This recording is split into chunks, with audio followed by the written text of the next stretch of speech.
Hurricane Matthew strengthened overnight and is on track to hammer Florida later today. Our top story, LSU Florida football won't happen this weekend. Postponed this afternoon because of Hurricane Matthew. The game needs to be played. This conference often describes itself as a family. A family has points of tension. Dodging a game? Wow. After having to postpone this game, originally scheduled for October 8th, there's been plenty of mudslinging from both sides and the media on who is to blame, stoking an already pretty contentious rivalry even more. It's caught at the 35-yard line and a broken tackle. He's going to go all the way. Yes, sir. Guys trying to lead over the top.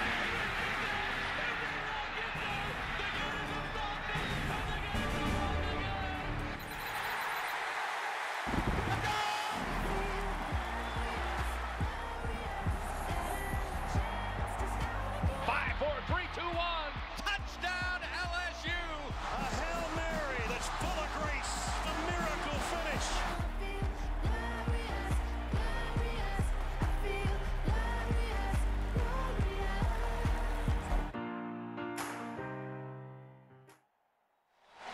And so now it's the 64th edition. The Home Depot SEC on CBS brings us the Tigers of LSU and the Gators of Florida from Ben Hill Griffin Stadium in Gainesville. Homecoming here in Gainesville, the 94th edition of Homecoming. The parade yesterday, well attended. Everybody doing the Gator chomp, obviously, getting prepared for LSU and homecoming here for the 7th time they're going to play LSU in homecoming. Well, we're chomping at the bit, too. Welcome, everybody. Brad Nessler along with Gary Danielson. Well documented there, Gare, what happened a year ago. There might have been some thin gator skin and some ruffled tiger fur, I guess, over what happened. They better worry about this year, and especially LSU coming off their homecoming loss to Troy last weekend. You know, Brad, you read about a team and you say, okay, were they really manhandled? So you turn on the tape. I watched 2 games, Mississippi State and Troy. I saw a lot of frustrated football players. I saw a lot of guys that were NFL players not there. I saw a lot of injuries. But most of all, I saw a team that says, hey, we're LSU. Why is this happening to us? There were a lot of opportunities. LSU wasn't making the plays.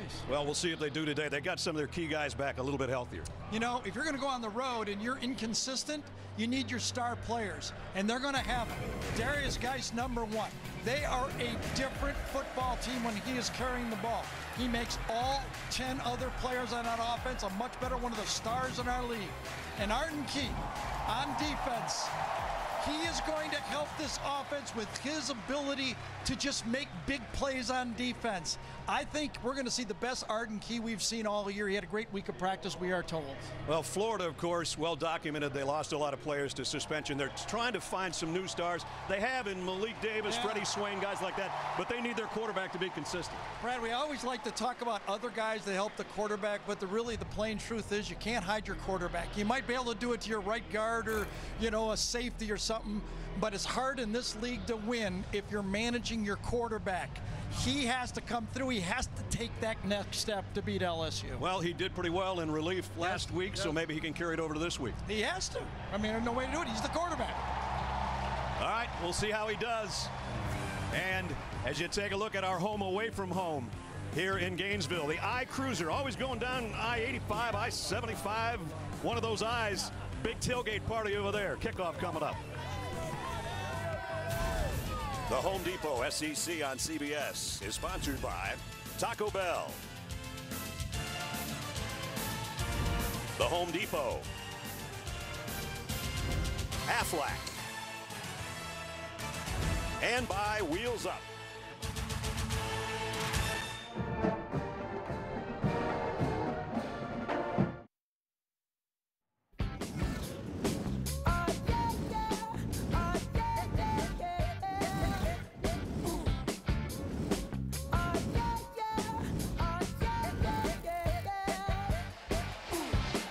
So just about set as you look in on the swamp, and it is a swamp today. Close to 90 degrees, feels like 100. And of course the heat on LSU and their coaching staff this week. Here's Allie. Coach, there's no doubt the loss to Troy last week was shocking to this football program, so much so it led to a coaches meeting with the AD, a meeting with leaders of this team, and eventually an all-out heart-to-heart with the program. Yeah. What did all of those meetings accomplish that will translate today? One team, playing a lot closer together, leadership. Those guys are so fired up. We know this is going to be a battle. We're ready to do our best job today for the LSU Tiger family. They deserve it. You could really use a big game from Darius Geis, who is not yet 100%, and also Arden Key, who's yet to live up to his potential. What can we expect from those two today? Arden's going to go as hard as he can. We're going to smell him when he gets tired. Darius and Darryl will alternate. We're going to use him throughout the whole game. We come in guns a-blazing. And lastly, Coach, just how crucial is this win, not only for the confidence of your players, but for these LSU fans? We need it, and I want to thank our fan base for sticking with us. Go Tigers. Thanks, Coach. Thank you. As only O can do it, right? Yeah, well, let me tell you, LSU, communication off the field is cool, but LSU needs to communicate on the field. They're making too many mistakes in the secondary and on the offensive line, missed assignments. Jim McElwain's only lost one game in the Swamp, and now his third year, 13-1 on his home field. And has the best 19-game starts as a head coach at Florida since Steve Spurrier. 16-3. There's Mac. Just another nice, cool October day in Gainesville. 89. Feels like 100, and that's just in the booth. Feels like about 120 on the field when you're wearing pads. I live here, it doesn't feel that bad to me. So I got to say it might be an advantage for Florida if they feel this, because I feel it's normal. I don't ever think of you as normal.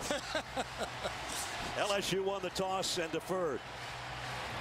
There's the all-time series. This is the 64th meeting. If you make a lot of the fact that LSU is Florida's homecoming, it has happened before. This is the 7th time. Most recently, 2006, LSU was the homecoming date for the Gators. Yeah, but don't you think, Brad, that that's something that off the record Ed Orgeron has sold to his team? Right, no doubt. They made us, come on, we made Troy our homecoming team. See how that worked out. Cameron Gamble's got it teed up. Dre Massey is back deep for Florida. And we're underway in Gainesville. Massey's going to field it about 2 yards deep. Little hesitation and only got across to the 17-yard line. Let's take a look at the Chick-fil-A starting lineups, starting with the quarterback. And we've already talked at length about this guy who has to come through. Highly regarded at one point. LSU thought he'd be on his team. Les Miles did, at least. But now he's the redshirt freshman, Felipe Franks. Yeah, actually committed to LSU and then changed his mind. McElwain sold him at there would be a little more stability here at Florida and a better chance long term. And he's here. He has been managed. Let's be honest about that. They have played for him not to lose the game. Starts at the 17. Play fake and the throwback screen to P. Ryan. He's got some room in front. And LeMichael dropped the ball at the end of the play. I think he was ruled down. There was a Gator there anyway. But a nice pickup on first down. I think at the end of the play, it might have been number 49, Arden Key, that makes that play. He's playing the right defensive end. He runs it down, cut back. That ball was out. And inside the ball is out. There is no doubt about that. And Martez Ivey is the guy on top of it, the left tackle. Kevin Tolliver put the hit on him and the ball popped out. Ivey gets a big recovery. Huge play by the left tackle, who normally you don't hear about him unless he makes a mistake. In that case, right on top of it. Look at this. Florida's running LSU's offense. Shift and run. And go down for no gain. P. Ryan stopped by Donnie Alexander. Rest of the Florida Gators offense. We mentioned Freddie Swain, big play in the Kentucky game. He's going to have to come up big because Tyree Cleveland, the #1 receiver, out today. When you consider they lost Antonio Callaway, here goes a little bit of the Wildcat right to start out with here. Kadarius Toney. Yep. They put him in a lot of different spots. This time he's going to hand off to Davis and Malik. Tough run, good run, out to the 39-yard line. Oh, and Kadarius Toney got hit on the handoff, and he comes limping off. hands it off, comes up, and just at the end of the play got rolled his right ankle. Watch him roll up the tackle. Plants his foot, and then that happens. Yes. Ouch. And that is a playmaker they cannot afford to lose. Motioning to his calf area. 3rd down and 2, meanwhile, on the field. Davis behind Franks, gets the carry and trying to spin his way. He's not going to get there. Devin White, as he's done so many times, with the tackle. One more look at Tony's injury. Battle rolls into him on his ankle, foot, right leg area. But, you know, you could see starting out in this football game, no way. They're not going to go for it here. I know that McElwain is kind of less McElwain here at Florida, but this early in the game, I don't believe it. They're going to try to draw him off sides. 4th down and 1. And whistle out of timeout. Second thoughts? I should hope so. Timeout. Florida. 12:36 in the first quarter. It was a 4th and 1. I think they'll think twice about that.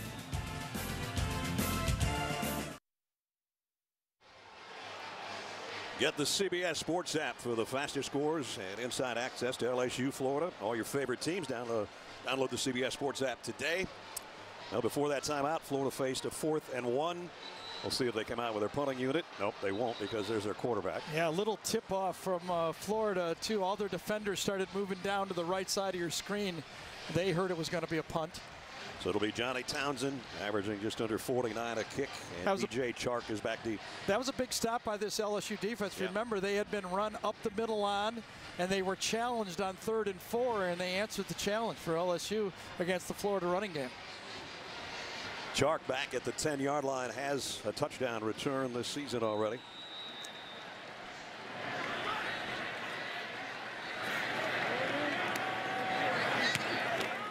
Townsend kick. Mile high.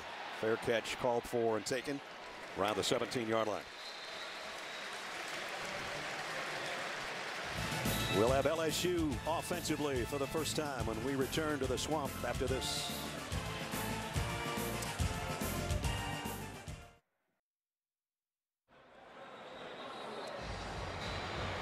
No score in the first 2.5 minutes in Gainesville as we take a look at the Chick-fil-A starting lineup for LSU.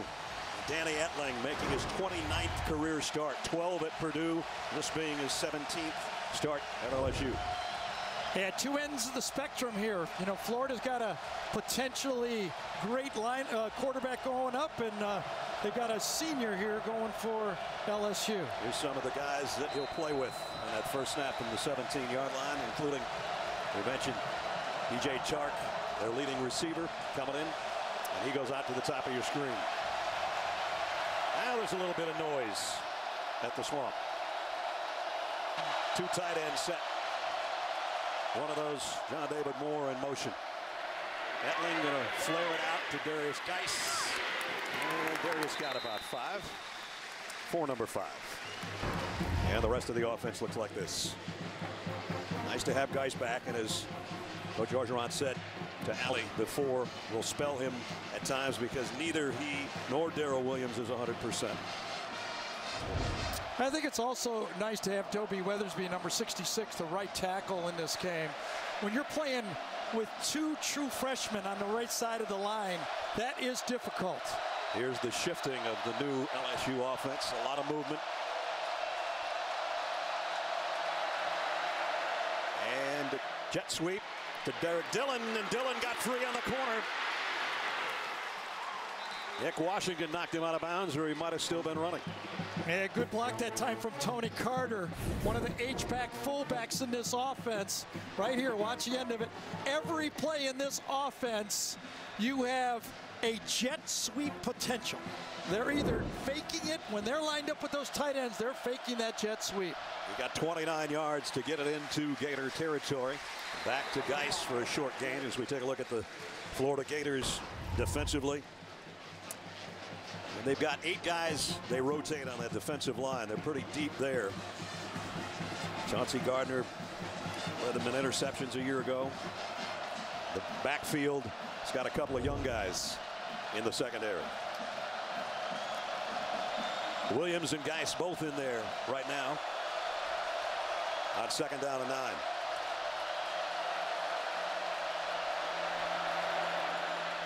They fake the jet sweep, and it's a shovel pass on the inside to Williams. It'll bring up 3rd down. That is really fancy ball handling in there, isn't it? There's a lot of things happening at the same time. It's going to take great eye discipline for the linebackers for Florida. And really, if you wanted to know in an area that Florida might be most vulnerable, is linebacker. I mean, you know, 2 of them are playing in the NFL. Right. Anzalone and Davis. And 3 of their guys from the secondary last year are playing in the NFL. Yeah, I was going to get there. You were going to get to the second level eventually. 3rd down and 5. Chark, the motion man, from just outside the Gator 42. Etling running out of time, now running out of trouble, and throws at the last moment as he's going down. Yeah, if you're going to throw the ball against Florida, you better be ready to beat man-to-man. They will lock up. They may be young, but they will lock up and play man-to-man and force you to make a good throw. Had a hitch and go set up, but not enough time against this pass rush, especially on 3rd down, obvious passing situations. Sherrod got the original pressure, and then it was David Reese, the linebacker. That'll force Rowden to punt. Fair catch around the 13-yard line for Florida. Just to keep an eye, it looked like Etling limped off a little bit to me there too on that last play. One of those timeouts already gone. We'll be back after this timeout. No score. Tomorrow, NFL on CBS brings you regional action. Jaguars battling the Steelers. Ravens head west, take on the Raiders. You kick off your day with JB, Phil, Coach, Nate, and Boomer. The NFL Today presented by Southwest Airlines. Noon Eastern. Well, worst starting field position for Florida from the first time they had it. Started at the 17, this time from the 14-yard line. LSU defensively led by Devin White right now. He's been their leading tackler 4 of the 5 games so far, and he's got a couple already today. So here's Franks. To line up the offense at the 14. Play action. Rolls, looking to throw. Fires late and got it complete. Good throw out to Josh Hammond. Well, it was a great job by Josh Hammond that time. He really hustled to get in front of Felipe Franks. He's coming across the field. I think that's right there. And he hustles. He had to work hard to get in front of the quarterback to be seen. If he'd have just trotted and stuck his hand up, Felipe would have had no chance to find him. Really good hustle play by Hammond. And a first down out to the 25. Powell will flush out of the backfield. Malik Davis behind Franks. They come right back to Powell. Broke a tackle across the 30. Another first down. Brandon Powell picks up 11. Arden Key was really close. This is the quickness that you can see on tape when Arden Key becomes that All-American that everybody thinks he is. Watch how quick he recognizes this and almost knocks that down. 6'5" on the wing out there. Almost made the play. Down around 255, they say now. Yes, you know, he was away from football for what, 4 months? Right. Did not go to spring football, no fall camp. No hitting at all until they got into the season, and then he has to go out there and play real football. That is tough for any player on any level. Had shoulder surgery in June, so that was part of the issue too. Back-to-back first downs for Florida. Davis spins backward for a couple. When we met with Dave Aranda, the second-year defensive coordinator, remember the great job he did a year ago when they allowed the fewest touchdowns in all of college football, just 16.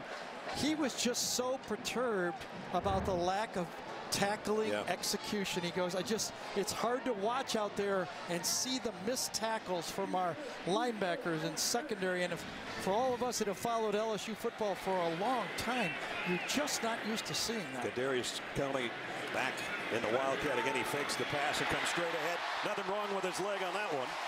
First down. Boy, that was well blocked, wasn't it? I mean, Goolsby came in. Heggie, number 61, pulls around, kick out, block out one side. Goolsby is there, but really nobody to block on the play.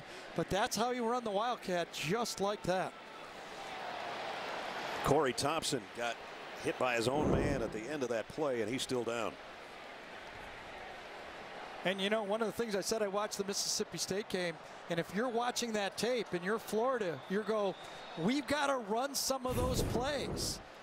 Taking one more look at Thompson's injury. Usually it is from your own teammate, gets spun into him. You're going to see 26 come in, and he had a stinger last week, and that's not going to help his stinger right there. That's right. That's for sure. We'll check on Corey when we come back.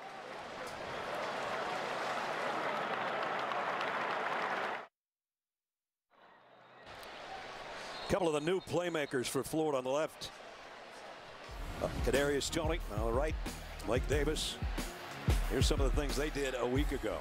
Career high for Malik Davis, 124 yards rushing. And then we already seen Kadarius today in the Wildcat or the Wild Gator or whatever you want to call it, but he can move.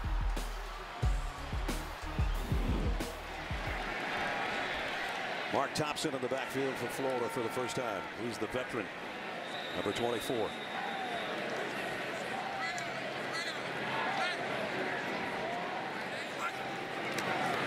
Play action.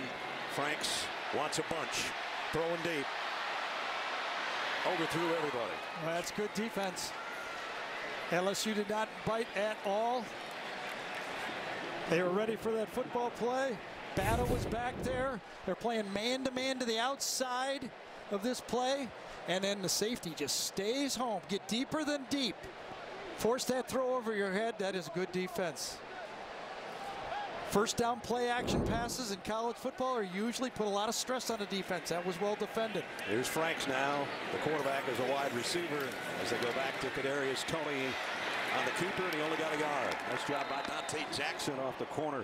You know what's short gain. You know, what's interesting about Kadarius Toney is because of the injury to Luke Del Rio, Malik Zaire was not here for spring football. Toney played quarterback all spring, so he's used to handling the snap. He's used to going in that position.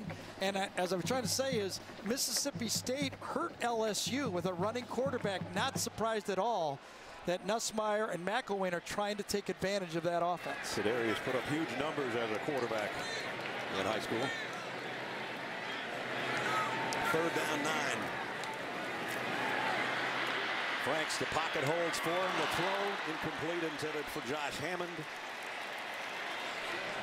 I thought that was catchable, but yeah, but right there it would have been a contested play. Kevin Tolliver playing man-to-man, challenging all over the field. Decent protection on third down, makes the throw, but look, it's going to be contested, and it wasn't a well-thrown ball that time to Hammonds. A little bit of a slip. Yeah, I think you might be right. And rather than a poor thrown ball, it was more of a slip. Townsend's punt. Chark will take it. First man missed. Second one won't. Goes down around the 14-yard line. Nice hustle by Goolsby on the special teams. TV's best night of comedy begins with new episodes of The Big Bang Theory. 9JKL. Kevin Can Wait, and me, myself, and I. It all starts Monday at 8, 7 Central. Only CBS. Get some laughs on Monday. We're still looking for a home team to score for the first time. Yeah, we got our string going. 3 weeks, we got our string going. We're going to get T-shirts made up that said 100-0, but we didn't have time. At the 14-yard line. In fact, the last touchdown a home team has scored was your Florida against Tennessee. On the last play of the game. Last play of the game.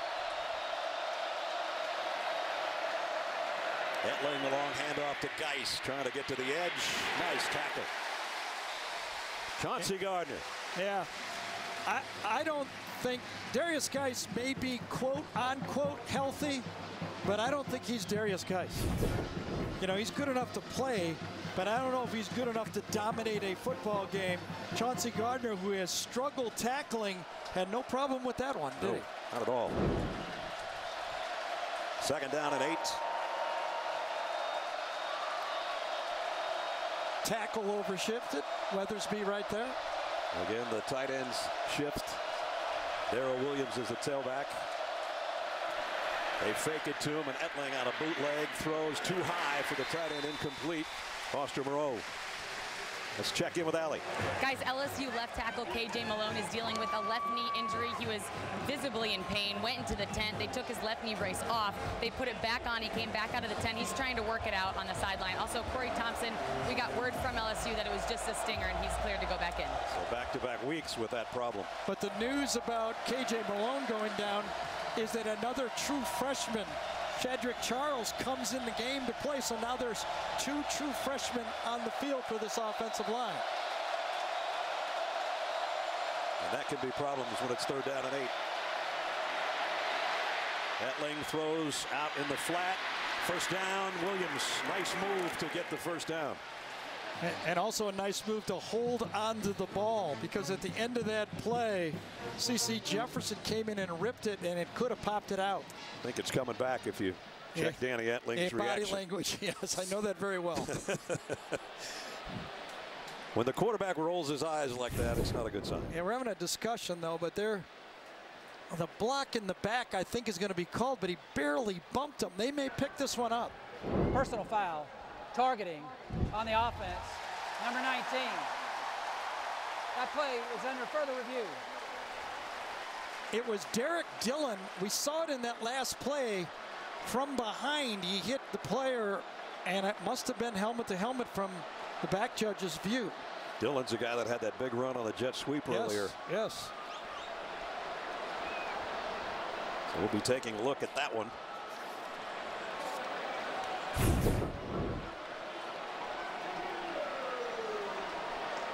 Coming from I believe the left side of the screen here. I don't know if we can catch it. Yes, there it is. Yes, it is. Yes, it is. And I think that should stand. You know, for years, I have been talking about the one block I would eliminate from all of football, let alone college football, at least high school and college, is the block in the opposite direction of where you're going. You should only be allowed to block the direction you're going. And that's targeting. There's no doubt about it. It's a peel back block, a blindside block, and they're going to call that targeting, and he's going to be out of the game. John Bible's our replay official. Matt Loeffler's our referee on the field, and that's C.J. Henderson, who had a cut cheek out of that hit. So my idea has always been that you can only block in the direction that the ball is going. And there's no player make a forcible contact to the head or neck area to a defenseless opponent, and C.J. Henderson was coming in and did not see that coming. And that was helmet, not forearm. Any of those. And it's one of those highlight blocks that everybody, you know, used to show 5 years ago. Yeah. But I think that's a block that the competition committee should look at. Well, what's the need? It can be done, you know, more safely. You could shield the guy off. I mean, other sports like hockey took that block, that check out of the game, and last time I looked, they're still playing hockey. So if indeed Dillon is gone, it takes away a weapon, because he's a rusher, a receiver, does a little bit of everything. You know, and he almost took out a weapon for Florida in C.J. Henderson. Got a little. Here's a call. After review, number 19 is disqualified for targeting. That's a half the distance penalty. Replay, 3rd down. So that's the end of the day for Derek Dillon. And of course he gets booed over there heading to the tunnel from the Florida fans. You know, that used to be a staple of football. No Everywhere doubt. you said that would be on, back when you were doing those games, you know. Exactly. The blindside block. The blindside block, the EA Sports or whatever you were doing back there with Kirk those days. That used to be a highlight that I believe should be looked at as being taken out of this game of football. So he's out for the game, as you saw there in the red. It won't affect next week. Etling to throw on 3rd and 10. Williams. About the same thing happened. And he got the first down. It was almost the same exact play. They start out by helping the left tackle who's in the game. They chip over here to help. You got a true freshman in, 3rd and long. You make sure he's got help on one side. Nobody open. Drop it off for a 1-yard pass, and you get a first down. You saw Drake Davis out there saying, I'm not going to block anybody. I'm just going to stay in front of it so you get the first down. Exactly. Back to the ground. Williams got about 4. As we're under 5 minutes in the first quarter. You know, Williams is a very competent, good back, SEC back, but he's not a game-breaking back. As we have another, is it Chauncey Gardner down? It is. He's going to make first downs. He's not likely to go 30 yards on you. That's what Geis can do. Right in the middle of your screen. Chauncey comes up to make the hit, slips a little bit. Yes, that was self-inflicted, wasn't it? Yeah. Had a very good game against Vanderbilt last week. We'll hope that he can continue to play today.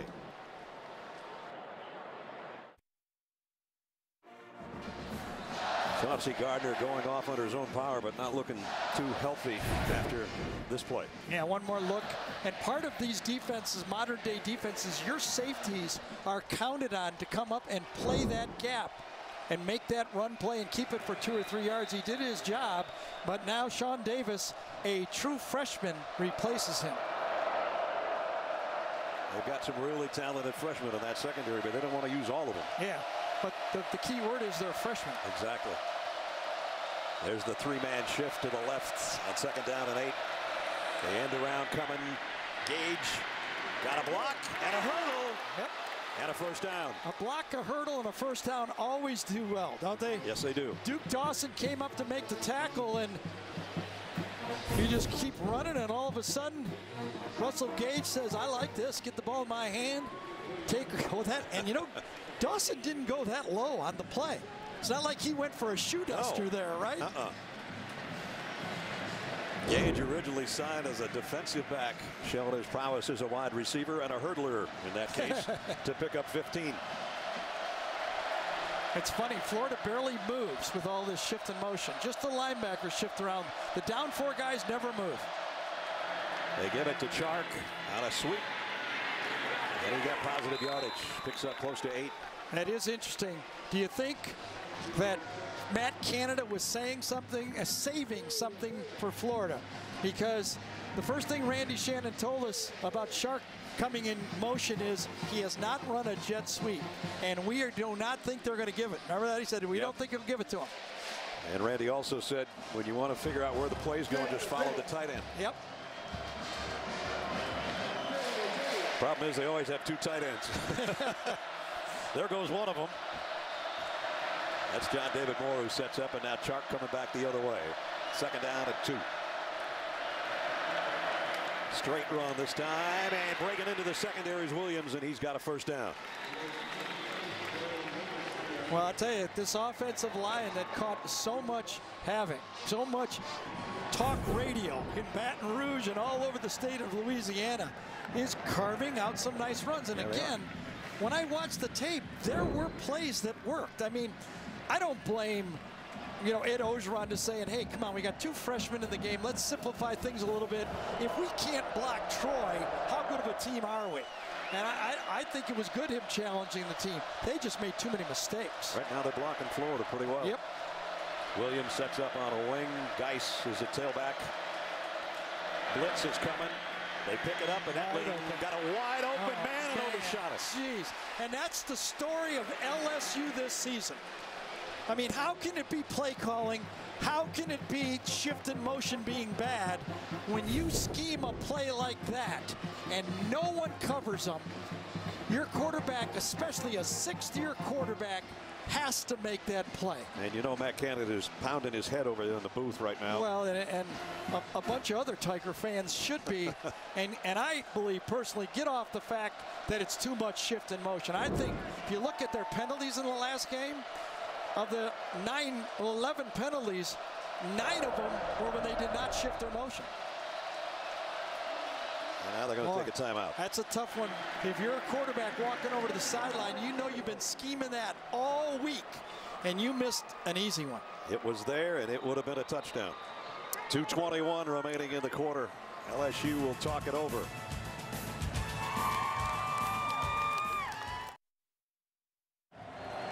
Welcome back to Gainesville. We have yet to see a score with just a little over 2 minutes left in the first quarter. Guys, a quick update on Florida's Chauncey Gardner. He has a right ankle injury. He was on the trainer's table, and the trainers moved quickly. They untaped him, retaped the ankle, put his shoe back on, and taped it again over top of the shoe. He's doing some drills on the sideline, but has good range of motion as of right now and should be able to go back in. That's good news. Thanks, Allie. 2:21 in the quarter. Second down at 10. Both Geis and Williams in the lineup. Geis now on a wing on the right side at the 42-yard line. He comes in motion one way. Williams goes with the ball the other, and only got about 2. That's good defense. That is what Randy Shan is talking about. A lot of window dressing, but keep your eye on the tailback and don't go for the window dressing. The linebackers stay home. Reese that time stays home, number 33, and makes the play. Little help that time from Sean Joseph, number 11, but that's good inside linebacker play. David Reese been the lead tackler 4 straight games for the Gators in their 3-1 start to the season. This is the time that Gator front 4 needs to dominate. It has been a weakness for LSU pass blocking. Can they make a play? 3rd down and 8. Etling, here comes the heat. Yep, that's what you got to do. One hopper, and now a flag comes in late. Drake Davis was the intended receiver. Yeah, Duke Dawson held him, didn't he? See, when you're out there by yourself, you don't know a good pass rush is coming. Right. He didn't need to hold, that's for sure. No, well, you don't know that. Holding, defense, number 7. That's a 10-yard penalty, automatic. First down. Well, he held early, and whether he held late, it doesn't matter because he grabbed the jersey early, and that time you don't have to sack the quarterback every time, but they sure affected the quarterback that time with that pass rush. So the Gators bailed out the Tigers on a 3rd down and 8 on this play. This is what it looks like. You're ready to throw, and a lot of blues headed your way. So first down by penalty at the 30-yard line.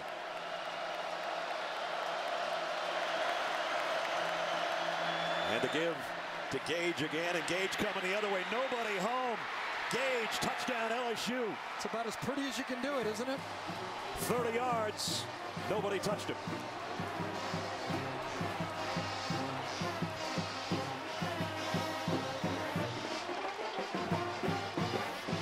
Timed out beautifully. Last time they did the jet sweep motion. This time they hand it off. Nice block by Romero, number 84 that time. DJ Chalk takes his man out because Florida was playing man-to-man coverage. They had to follow him, but walked it to the end zone. Connor Culp for the point after. And it makes it 7-0. LSU Tigers on the road. Good looking drive. They did a lot of different things. They got a freebie by penalty, but they went 86 yards in 11 plays. Get your weekend started with Thursday night football. Carson Wentz and the Eagles fly to Charlotte. They'll take on Cam Newton and Carolina. Light up the night with Thursday night football on CBS and NFL Network. Well, a good looking drive by LSU. 86 yards in 11 plays. There was a penalty on 3rd down and 8 that kept the drive alive, and then Russell Gage just cruising from 30 yards out to make it 7-0. Misdirection runs, those are tough to stop if you do them well. That was a great ball handling. Happiest guy in the house is Danny Etling after missing the big throw for a touchdown. Watch what misdirection does to your linebackers on this play. Here's the 2 primary run stoppers, the middle linebacker and the will linebacker. Watch what happens to them. Motion, they're following the tailback. There's no tailback. Not getting the ball. It's going out the other side as fast as it can go. Those jet sweeps, or in this case a jet handoff, have to be timed so beautifully, and that one was sneaky. Yeah, that was it's a mini jet right there.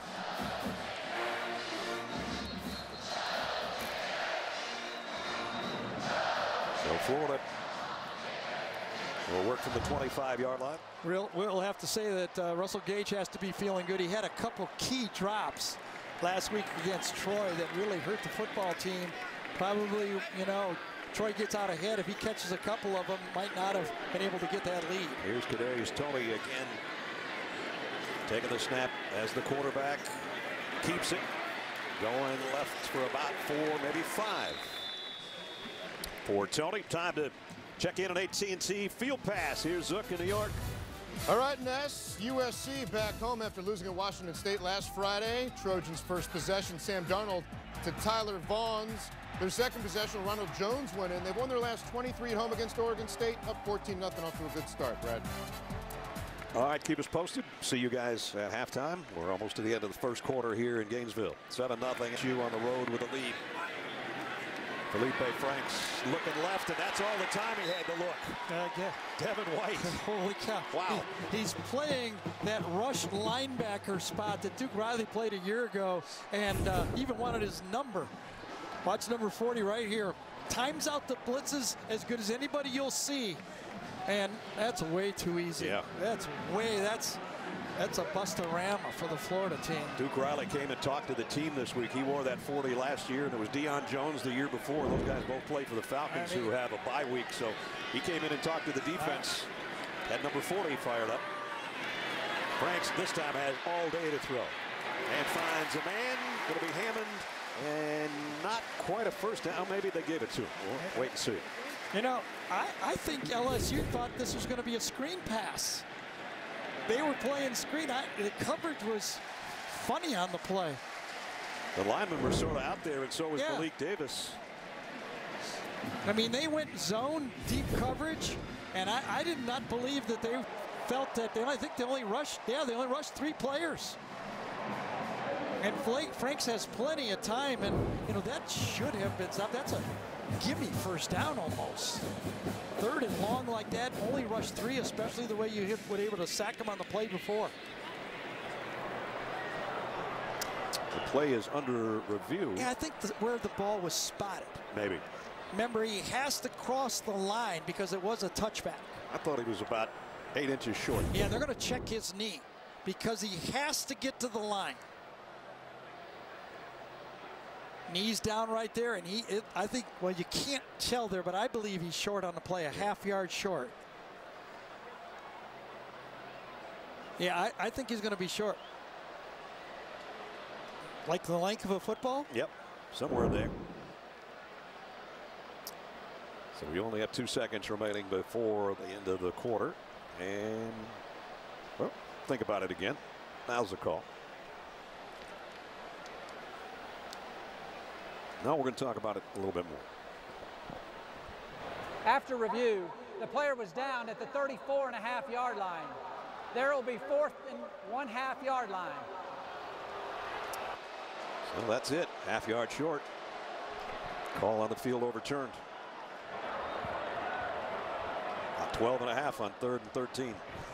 And the real advantage here for John Bible, the replay official, is the kickoff was a touchback. So the 35-yard line is actually the new goal line on the play. Exactly.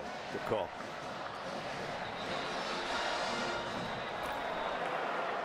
Again, a really risky 4th and short. I mean, you really, you know, you got going to have a end of corner to decide, but would you really risk it here? Not me. It's the end of the quarter. 7-0 LSU. Overturned to Gainesville after this message and a word from your local station.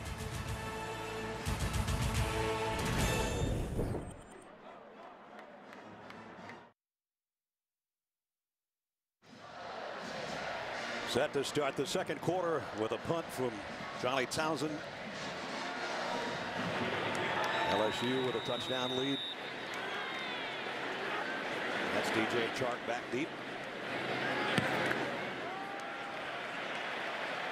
And he has to backpedal. Nice kick. Fields it at the 5-yard line, and now he's in some trouble.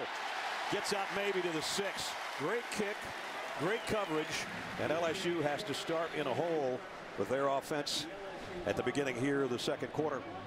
Nice kick. And a man down, Goolsby on the play on the special teams. He already made one nice play earlier in the ball game. And we welcome you back to the Swamp, everybody. Brad Nessler and Gary Danielson. There was a lot made that Ed Orgeron had told Matt Canada too much motioning and all that in the early part of the season. They're doing it today, and I like what they're doing. Well, I think it was a double-edged decision by Ed, and I really didn't have a problem with it. He had 2 true freshman linemen playing in the game. He figured, listen, we're going to play Florida next week.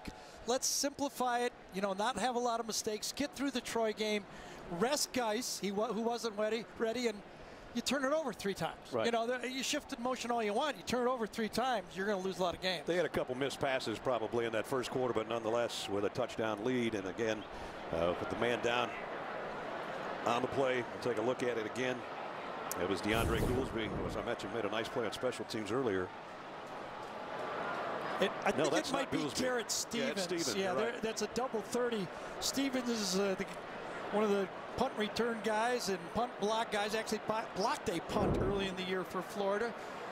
And Goolsby's just a plain old tight end. And I think Stevens might have hurt his knee as it went out from under him as he tried to stop here. Watch his. Oh, yeah, it was already gone by the time the end of that play. Stevens, a redshirt senior out of Louisville. Down on the play. I think it was Brett that blocked the punt against Michigan in the opener of that game. One of the few things that went right along with the 2 pick sixes in the Michigan game. Their only loss for Florida this season. And we're going to take a break. This almost looks like a cart issue. I hate to say that. 14:48 in the quarter.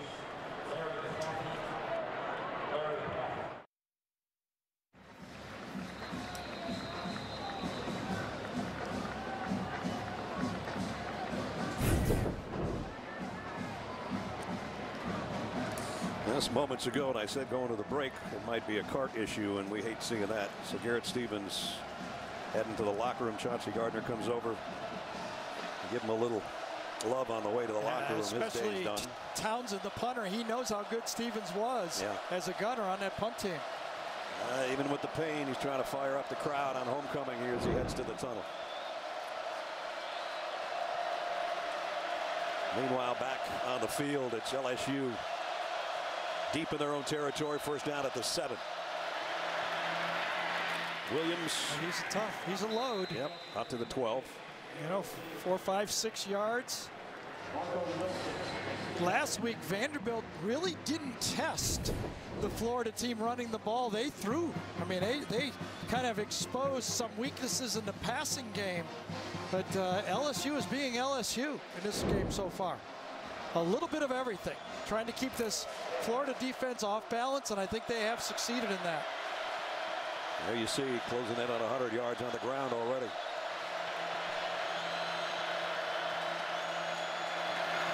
And again, it's a jet sweep. This worked for a touchdown last time. This won't work for a first down this time. They've done a lot of that already, though. Well, there is an understanding or a thought that the only way to run the jet sweeps is out of shotgun or out of spread. But Matt Canada, in his offense, features it out of his 2 tight ends, 3 tight ends, wing backs. He does it about everything. And his quarterback under center. Exactly. Yeah. There's Matt, offensive coordinator. I really believe he bristled a little bit last week, being said, don't run my offense. You know, he basically told us when we met with him, listen, we shifted motion from the very first day I took the job. You know, I don't think he believed that's the reason why they weren't working. I pointed out 2 or 3 plays that were there that didn't work, and he kind of jumped on the bandwagon with that, didn't he, real fast? It was either fumbles or penalties or something. Exactly. But today, everything's clicking so far. He had an early touchdown called back against Mississippi State. That was a questionable call, at least to the LSU faithful. Passing game, not so much for LSU, but they haven't had to throw that much because of the ground game and the jet sweeps. Man, look at all that movement. Chark gets it this time. And number 7 brought down by number 7. Duke Dawson makes the tackle.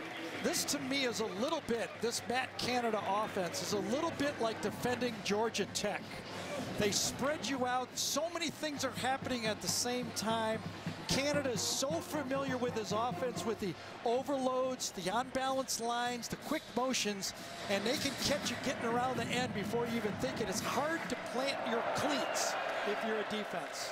And that's what Randy Shannon wants his guys to do, to be in position. Don't do a lot of jumping around. Especially the front seven. He said, we'll let our DBs move around, but our front seven has to keep their eyes. 8 guys in the box right now, and it pays off because Geis has stopped at the line. And a helmet popped off. Somebody's going to miss a play. Sherritt made the stop. Yeah, Jordan Sherritt stayed home that time. And that's what Randy's saying. Stay home. Don't move around. The ball will come back to you. Sherritt's up here. Watch him just look in. He's not blocked on the play. He's finessed, and he refuses to be finessed.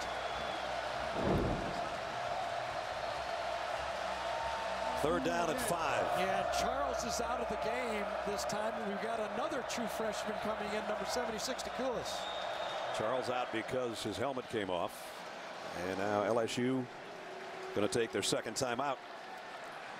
Right at the 12-minute mark in the first half. LSU with a football and a touchdown lead.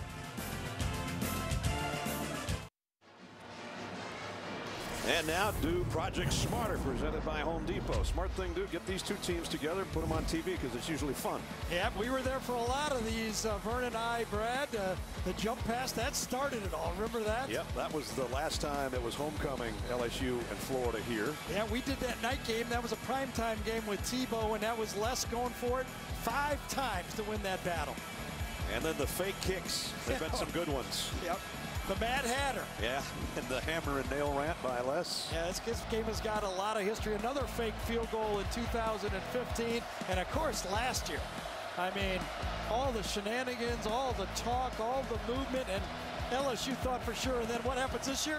Welcome to the swamp for homecoming. If you can remember all of those, you're smarter than I am. That's we right. had to have it played out in front of us. We did. Third down at 5. Florida thinking about a blitz. Etling's going to keep this one himself and get the first down and a bunch more.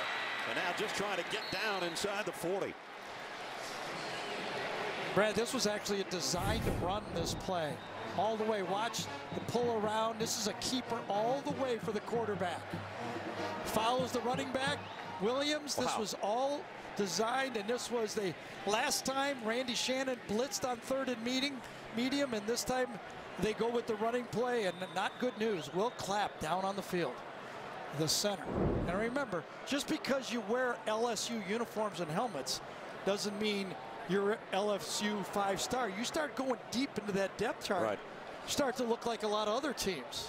And Coach Orgeron has said that's the biggest part of the problem right now for LSU, their lack of depth.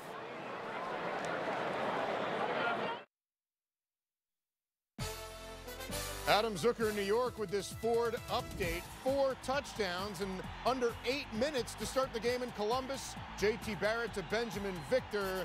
They fumbled the snap on the extra point. It is 20-7 Buckeyes right now on Maryland as we go back to Brad, Gary, and Allie. All right, Adam, thanks. It's Will Clapp on the sideline, walked off under his own power. Junior center. Here's another look at how he was shaken up. Yeah, it's Reese right here who's going to blitz on the play, and he bumps knee or foot to knee on Clapp. Clapp walks off that time, so I would expect him back. Lloyd Cushenberry, number 79, comes in, another freshman on the line. And he's got to snap it in the shotgun to Etling.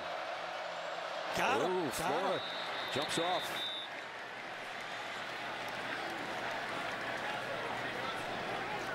I think that's exactly who it is. Our cameraman, the guy, know who it is. For the snap, false start. No. Offense, number 76. 5-yard penalty, first down. Deculus, the right tackle, jumped. Well, that's one of the 3 freshmen on the offensive line at right tackle, right there at the bottom of your screen, number 76. Oop, just a little flinch. Yeah, a little flinch.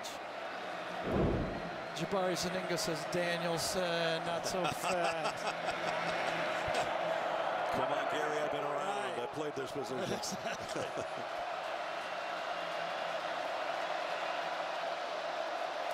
Fake it to Gage this time, and Geis You're right. He doesn't look like Darius Geis right now. When I watched Darius Geis run, when he was making a run at the SEC last year, he would spin and violently run forward. And, you know, I'm not comparing him to Walter Playton, but he had that viciousness, the way he ran. He'd set the ball forward. He just doesn't look like the same guy we saw last year, and Will Clapp comes in after one play. That little Sam Weish muddle huddle right there.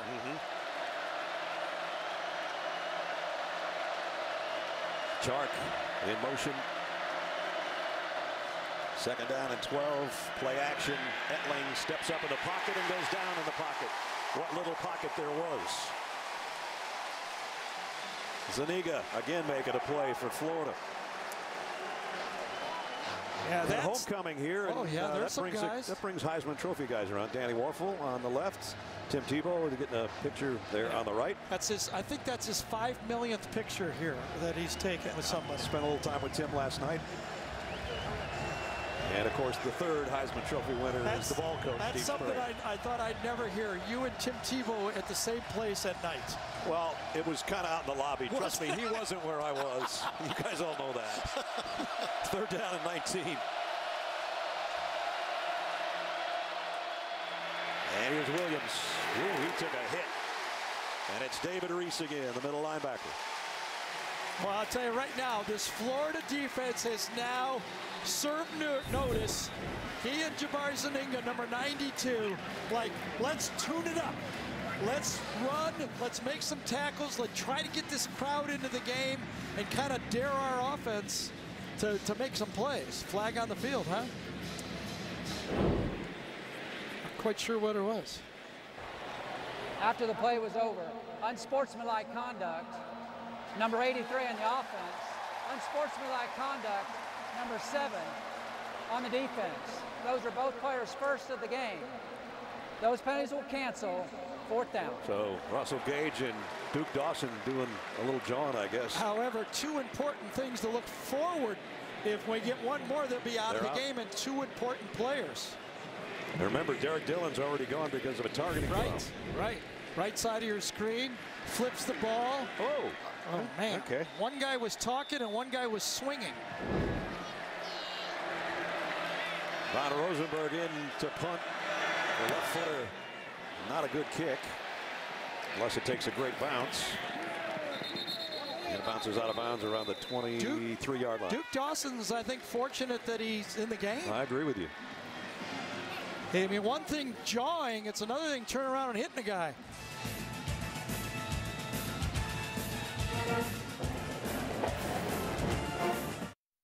Adam Zucker in New York. Coming up on the Geico Halftime Report, Rick, BJ, and I get you caught up on the day's action, including the shocker as Iowa State ends Oklahoma's winning streak. Kyle Kemp, 2 career passes before today, leading the Cyclones to victory in Norman. Now back to Gainesville. Wow, first big upset of the season, really. This is the previous play before the timeout. Yeah, everything seemed normal. And then Duke Dawson kind of shoves him with his right hand, and then a nice left hook with his left hand. Yeah, that was a combination. Yes. There's the left. That's the end of it. Yeah. I think Duke's lucky he's not I gone. think so too. That's what Russell Gage is saying. Why isn't he gone? I think Russell Gage might have been saying more than that at the beginning. Well, I think so too. So Florida at the 23-yard line, trailing by a touchdown. And now, watch out, they have some trick plays off of this. Here might be a flea flicker if Franks can find a man. Lofts one to nobody. Incomplete around the 50. Yeah, I've seen that in practice numerous times. When Felipe Franks goes in motion, they have a play off of it. He actually missed LaMichael Pirine on the play, his safety valve.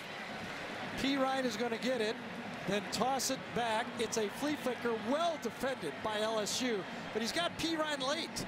Wide open, he's going to get a positive thing, and he throws it away from the pocket. He may get intentional grounding as well. He took a big shot to the midsection at the end of the play, that's for sure. And as Gary said, a flag. Yep, intentional grounding. He panicked on the play. It would have been better to throw the ball downfield and out of bounds. And That's the trouble of calling trick plays for a young quarterback. If it's not managed well, you end up with 2nd and long. Now they keep it on the ground. Draw play. P. Ryan still going to bring up 3rd down and long.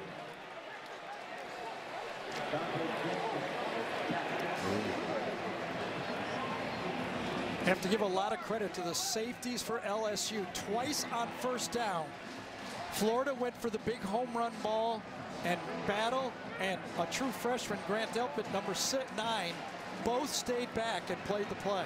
Now an empty backfield on 3rd down and 15. Now they're going to bring P. Ryan back to join Franks in the backfield.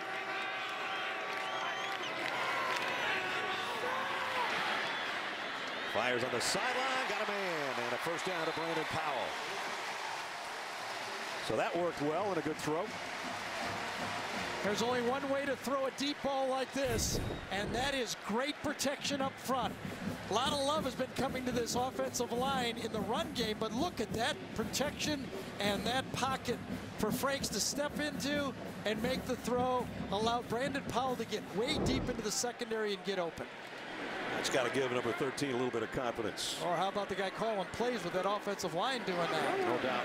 And here's another tough run. You know, we talked to Doug Nussmeier, the offensive coordinator, yesterday, and we talked about Felipe, and he said it's the procedural communication that he's got to work. That's his terminology. We're going to let Gary take over about what the thought process that goes through this kid's head on every play. And it's one of the most misunderstood things about playing quarterback. If you watched Luke Del Rio do it last week, part of playing quarterback is getting your team up and moving and get the play called, communicating, make sure you're in the right formation, and then go through your reads. At the same time, know that that clock is going down and down. And this helps when you got a big run from your tailback, P. Ryan.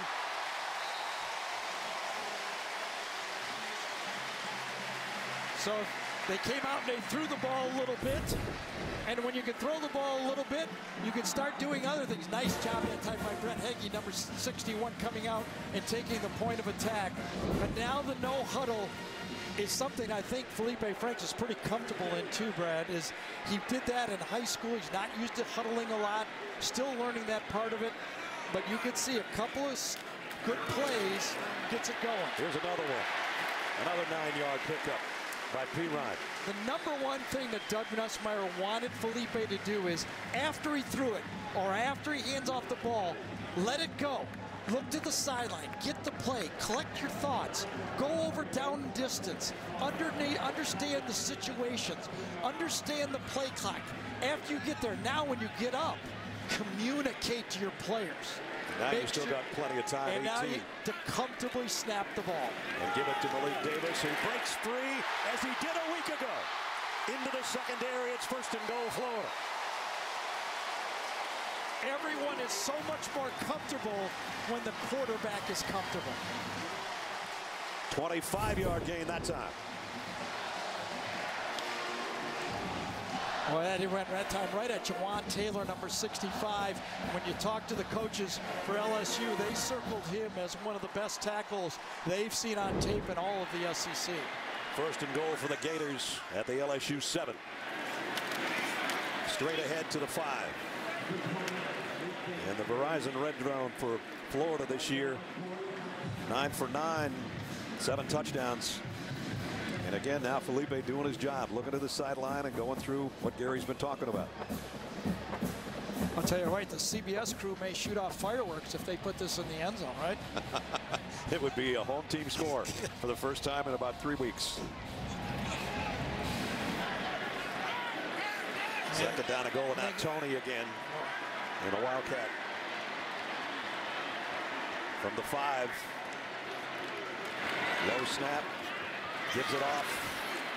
About a yard for Davis. That's it. And Greg Gilmore that time, number 99. There have been a lot of injuries. They did not have Rashard Lawrence, number 90 last week.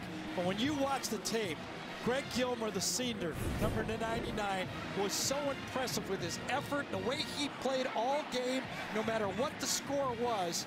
Gilmore played like the LSU fans want their defensive linemen to play. Career high 9 tackles and a sack in that game last week.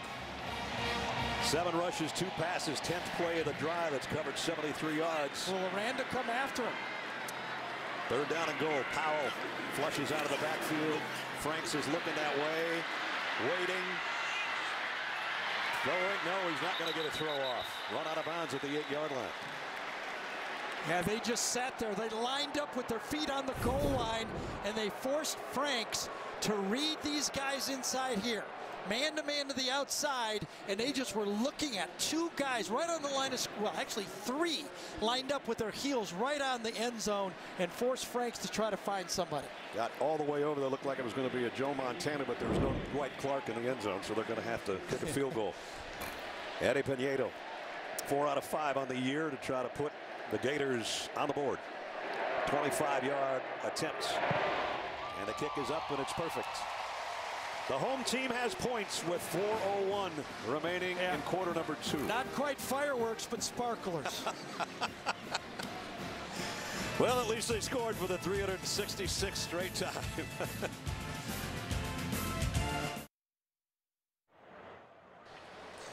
Back at the Swamp, where the Gators went 69 yards in 11 plays. Geico halftime report. Adam and the guys coming up in 4 minutes.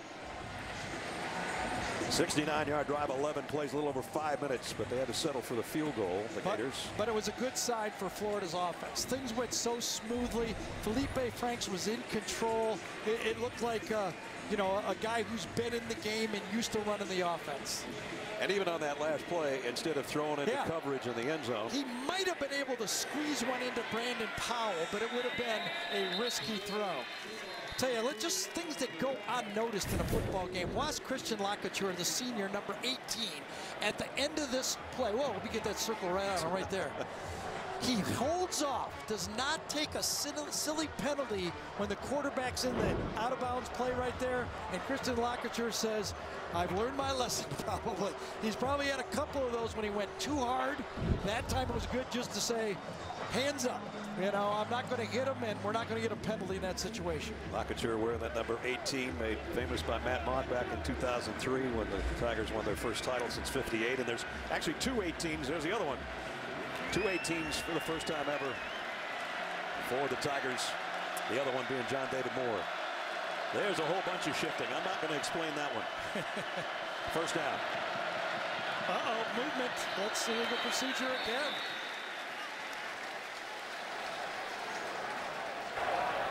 False start. Offense, 77. 5-yard penalty. First down. Sadiq Charles will make it 1st and 15 as we check in with Allie. Guys, the injuries just continue to pile up for LSU. Offensive lineman Toby Weathersby had heat-related headaches. They were trying to cool him off, but they couldn't enough. They took him back to the locker room. Also, KJ Malone, who we talked about his left knee injury earlier, it's a knee strain, and he's questionable. John Battle also struggling. All right, Allie, thanks. So as Geis only got about 1.5 yards, so we got Sadiq Charles, who picked up the penalty, and now the right tackle's a true freshman, too. Well, I mean, think about that. After Allie's report, without Weathersby, who was out last week, that means LSU's playing this football game on the road against an elite defensive line for Florida with three true freshmen. Yeah. And the last 2 penalties by 76 and 77, both true freshmen. 2nd down and 14. Fans getting into it right now for their defense.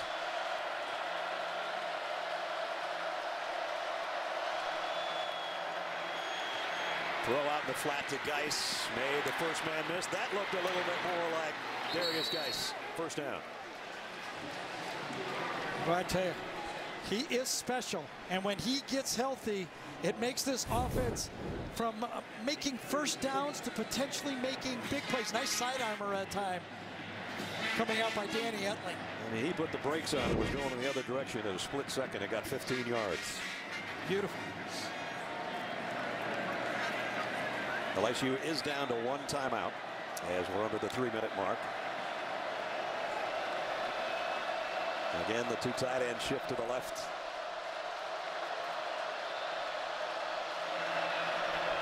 Gage in motion now. He gets the call. This time they're waiting for him. I think they've been coached up, don't you think? Yes. Ja'Kai Polite, number 99, did the same thing that Jordan Sherritt did the time before. I am not going to be influenced. If you don't block me and you run that little squirt coming this way. I'm not going to be so polite. Exactly. Ja'Kai Polite, nice play. He's one of the guys that they say has come the furthest from spring through summer, and now, for the most part, as kind of a co-starter on the defensive front. Sometimes those big defensive ends go, I like this offense. I get to tackle these guys without getting blocked. That's not bad. Here's Geis. Good game, but is bringing third down as Nick Washington made the stop.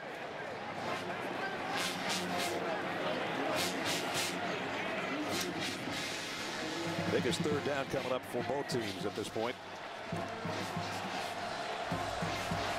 3rd and 6 right at the 40.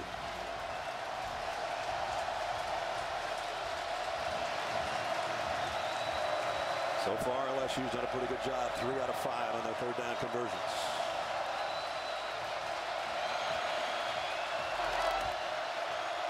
Geis with Etling in the backfield. Moreau, the tight end, motions. Etling throws over the middle to Maroney, breaks free. First down, holding on to the ball with both hands all the way down to the 39-yard line. Well, that's the second time Matt Canada in 3rd and medium anticipated a blitz. He gets it again this way, calls the perfect play. Remember last time it was a quarterback run. This time tight end delay. Matt Canada is calling, and it's like he's in the head of Randy Shannon, the defensive coordinator. He's calling the right plays at the right time. Watch Foster Moreau put both hands around that football. He had a career-high 41 yards receiving and a couple of touchdowns last week. He got 21 right there and a big first down. Bad news for the secondary of Florida. That's Nick Washington, their captain, senior safety, who's down. And let's just remember this. This Florida team is playing without 12 scholarship well, actually 50, and a couple of those guys were young and hurt early, but 12 key players that are out, including both wide receivers, Cleveland and Callaway, that they counted upon, Marcel Harris, their safety, and potentially now if Nick Washington is hurt here, that is a big problem for this Florida football team. That might have 3 freshmen, true freshmen, in the secondary if Nick can't come back. Yeah, you're the only one back there. When they call the tight end screen, the big linemen are in front of you, and you're a safety. You have to take it on. And they say everybody looks to this guy in the secondary because of that youth we were talking about. So they're going to miss that, at least for this play. And Sean Davis is in there. Come back in. We'll have to say a very interesting in practice. Randy Shannon was playing a lot of young players with the number 1s. And I actually asked, you've got some injuries? He says, no, I want him to practice with the first group so they don't feel nervous during the game. First down at the 39. Under a minute to go and a half. LSU with the lead and looking for more. Etling going deep. And a little tangled up there. This will be interesting. And who gets it here? It's Chark and Henderson that got tied up together. C.J. Henderson was in perfect position.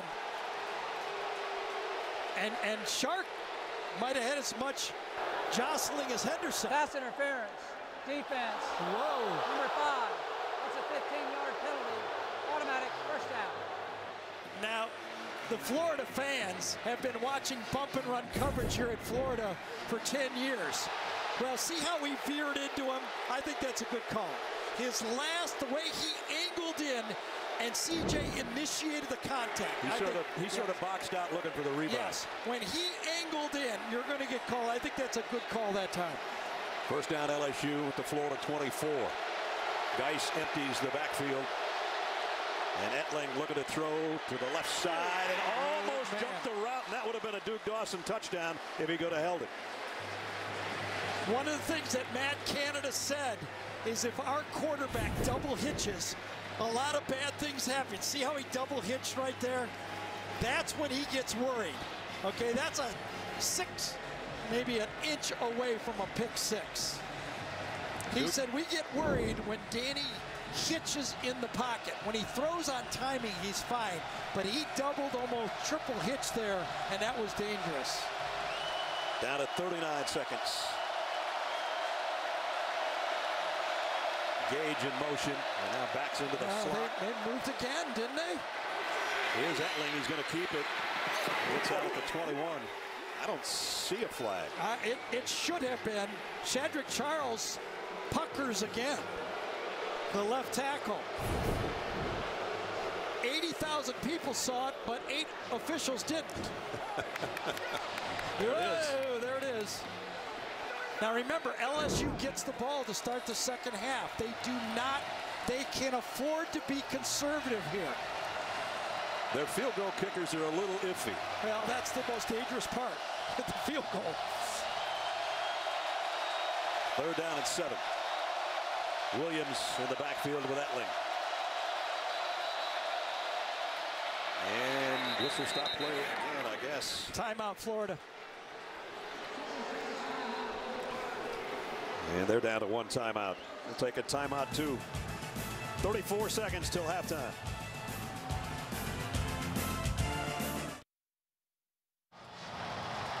So Florida took a timeout to get their defense aligned. I really, Brad, think that this really helps LSU. They could talk to the quarterback now, Danny Etling, and say, Danny, can't have a sack. We've got field goal range right now. Whatever Matt Canada calls, it has to be either a first down or we got to have the ball right where it is at the 21-yard line. Let's see what they came up with during the timeout. 3rd down and 7. You got to remind your offensive line also, no penalties. And we have another correction, timeout. LSU, that's their final timeout of the half. You have to be careful after a timeout because you don't get a 40-second clock. You only get a 25-second clock, and it happens very many times. You walk out there and you're used to 40 seconds, and you only get 25. So they're out of timeouts. And that's something to keep in mind if they bring out the field goal unit. It's not like you got all day. Well, right now, they should be getting that field goal team ready right now. As you can see, they're down by 5 seconds and they're still in the huddle. And this timeout was called on the bench by LSU.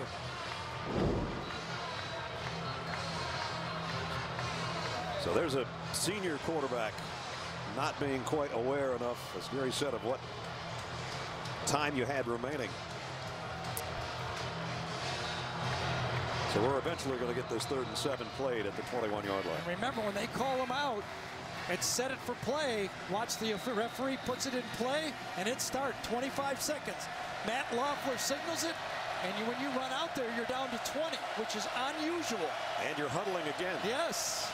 I'm surprised. Well, I don't know why they had to huddle again. They want to hide the formation of where they're going to put their tight end. Down to 6 on the play clock. Chark in motion. The snap at 2. Etling throws, almost intercepted by Dawson again. Man, Danny Etling. That ball should have gone right to Williams right away. The running back. Watch Williams. That's an easy pitch, maybe a first down. They're waiting for a screen over the middle, and it takes forever for Etling to find the screener. He almost threw it. That ball has to be thrown between the hashes. And so that brings out the field goal unit. Connor Culp is 1 out of 2 this year. 45 is his longest. This will be from 38 yards. And it's perfect. No problem for him. And that tacks on 3 more. And it puts the LSU lead back to a touchdown. 10-3 Tigers.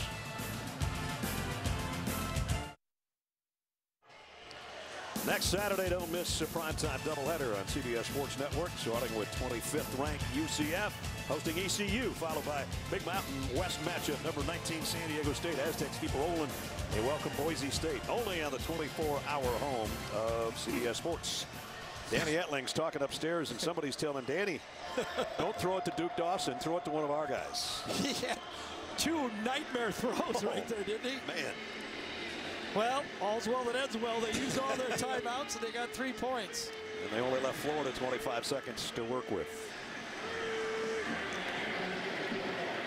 Cameron Gamble, the kickoff man. Oh, no. And he kicked it out of bounds. There's a gift. Yeah, that puts it in play.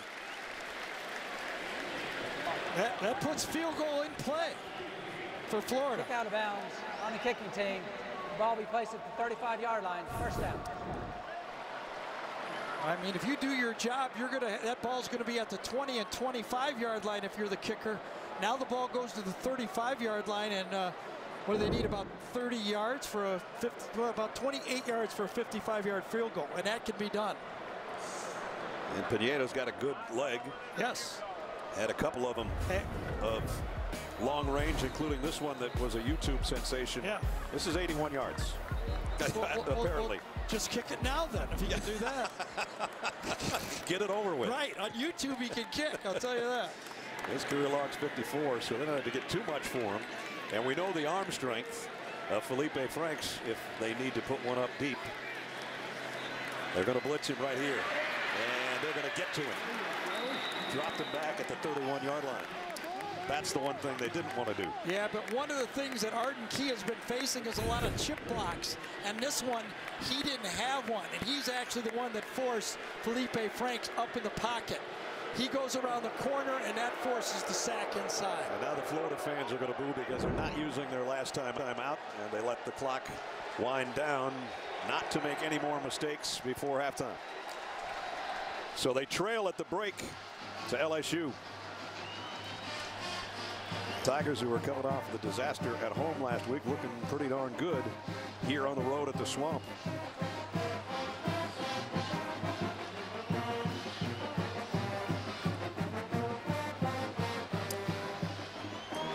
So a lead on the road is something Ed Orgeron will take for sure, and he's with Allie. Coach, you challenged this team's toughness this week. What's your evaluation of how they've responded so far? Good job. We've still got to continue drives. We can't let them make big plays.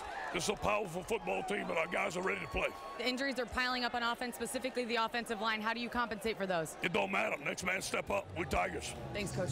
Go Tigers. Well, they are 3-0 and they lead this year so far, and this is the first time that Florida has trailed at halftime this year. Down 10-3 here at the break at the Swamp as we head to Zook and the guys in New York. All right, Brad, a whole new LSU coming up here on the Geico Halftime Report. Rick, PJ, and I will show you how the nation's longest winning streak came to a shocking end in Norman after this word from your local station.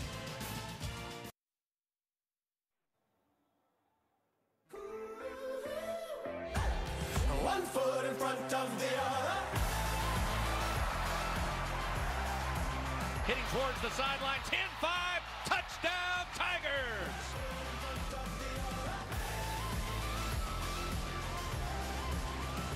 So we just about set to start the third quarter. LSU on the road leading 10-3. Brad Nessler and Gary Danielson, Allie LaForce down on the field. We'll talk to Allie in a second. All right, you want modern football? It's 10-3. How many passes have we completed in this game? Right. One side's thrown 10, the other side's thrown 8, and LSU fans might have thought Danny Etling might have thrown too many. Here's, I think, the point. This might not be vintage Florida or vintage LSU defense when they won national championship. But it's still good enough to beat a one-dimensional football team. And if the two quarterbacks don't get a little bit more involved and start spreading the field out a little bit more, you know, it might be one of these 17-14 games, you know, that is the end of the way the game goes. The biggest plays really have come from LSU on those jet sweeps. Right. And lately that hasn't been there. Nope. Eddie Pinedo to get us underway in the second half. And that won't be returned, so we'll bring it out to the 25, and we take it down to Allie LaForce. Allie. Hey, Ness. Hey, Gary. I talked to Coach Mack. He is just dying for a sense of urgency from this team. He told me we have to get up and go. We can't wait around offensively. He wants to see them play a little bit more up-tempo and have that passion. He also told us that Nick Washington is out for the game with a shoulder injury, and we do have an update on Patrick Stevens, who we saw carted off in the first half. He's out for the game. He got an x-ray done. His whole leg is immobilized, and his family's with him in the locker room right now. Oh, that's tough. Thanks, Allie. I wish Stevens healthy return. Looks like it's going to be a while, though. So we open the third quarter with LSU at its own 25-yard line. There he is, Geis, the single setback. He'll get the stretch call on the right side. And Darius, good gain at about 7. He showed flashes of the Darius Geis that we know and love at times in the first half. Yeah, just a bit. When he's on the open field, he can make guys still miss, but he doesn't plant that foot and go like you're used to seeing him, you know, a year ago. A year ago, he had almost 1,400 yards and 15 touchdowns for the Tigers. Got 6 on that play. 2nd down and 4. They'll try him again, and this time puts his head down and powers his way for 5 and a 1st down. Well, the trends of the game is just about, if you watch the first half, you know it. It's been place selection for both teams. One note, Florida's only run 25 plays in the first half of this game. They did score to keep the streak alive, but I think this is an interesting stat right here. The running backs have not been providing the punch. It's been the jet sweeps, as Brad talked about. From the 36, play action, Etling loads and goes deep. And he's got Chark out there, but he's also got a Florida defender out there who's got the ball. Simultaneous. Chark tangled up with Duke Dawson as they've been most of the day. And it is simultaneous. LSU. Yes. Simultaneous will go to the offense. And I think Chark got in there late. I think Duke Dawson had it for a second. And then he pulled it away, is what I think. Watch Dawson. The ruling on the field is joint possession. 1st down, LSU. And I think that's the right call. They both have the football. 4 hands on the football. And a quick snap by LSU, and Geis now spinning his way down to the 10-yard line. That was a 47-yard pickup, by the way. Right. How smart was that for LSU to get that play snapped and not allow John Bible to get more views? The replay official gets 1 view. They call it joint, and no more chances. They snapped the ball and got it going. So it's the old tie goes to the runner in football terminology, and it's got LSU knocking on the door here early in the 3rd quarter at the 11-yard line. Straight ahead, Geis. This time they stop him after a yard gain. You know, the question is, Florida lost. At halftime, Allie told you about that Nick Washington would not be back. Why isn't C.J. Henderson out there, though, at the cornerback spot? You know, that usually C.J. gets a lot more snaps. They're going with Duke Dawson as that, and C.J. Henderson comes on in the nickel situation right here. Here he is with the Band-Aid on his cheek from the shot he took in the first half. Verizon red zone on the year. 20 trips, 13 touchdowns. They've got a touchdown lead. And they're just shaded inside the 10-yard line. Etling going to keep it all the way. He paid the price, but he got the 1st down. He sure did. And he, fortunately for an LSU, held on to the ball because he took a big-time shot that time from Chauncey Gardner. Option play, you got it now, hold on. And whoa. He took one right in the face mask. But it might have been worth it. You know, Danny Etling's been waiting a long time to play a quarterback for a good football team, and he's willing to take that shot. And that wasn't a situation where he could slide because he knew he had to get every inch of that. Yep. In fact, we're going to measure it. And it's 1st and goal. And LSU went into that play 4 for 7 on 3rd down, and now they're 5 for 8. That is a big stat in this game. Especially when they came in 36% on the season. Yes, and Florida is 1 for 5 in the game on 3rd down. So, boy, the Florida defense really needs to come up with some plays here, or they're going to find themselves trailing 17-3. Well, we've seen something similar like this against Tennessee, didn't we? Yeah, we did.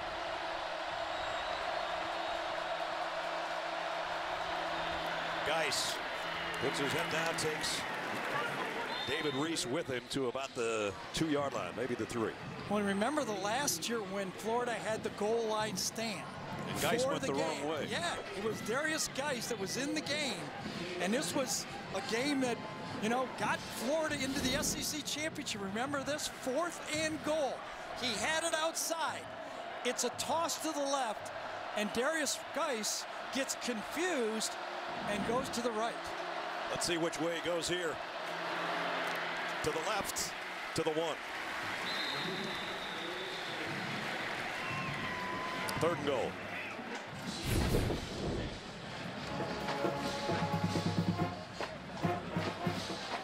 I think that was his spot to pick as he chooses on that one. Yes, that where you go. Well, once you get the ball, you can run anywhere you want. The question is for LSU and Ed Orgeron, are you thinking 4 downs? Will you continue to run the ball even if you don't make it here? 3rd and goal. Stephon Sullivan, the motion man. both directions. Oh, he's got Here's two a lob guys. wide open, and it's a touchdown to Torrey Carter. Got both of them open on that one. He could have chosen 44 or 18. All of the shift in the motion definitely confused the Florida secondary. A lot of motion, motion, motion, and then two guys out for the touchdown. Look at that. Take it, and wide open for the touchdown. Great call, great play-action pass. Connor Culp, the point after is good. And we're just 4 minutes into the second half. And LSU looking strong right now, up by 2 touchdowns. First it was the long ball. Chark battling Dawson 7-on-7, but the 7 with the white jersey got it. And that led to this. Danny Etling, wide open tight end Carter, 17-3 Tigers.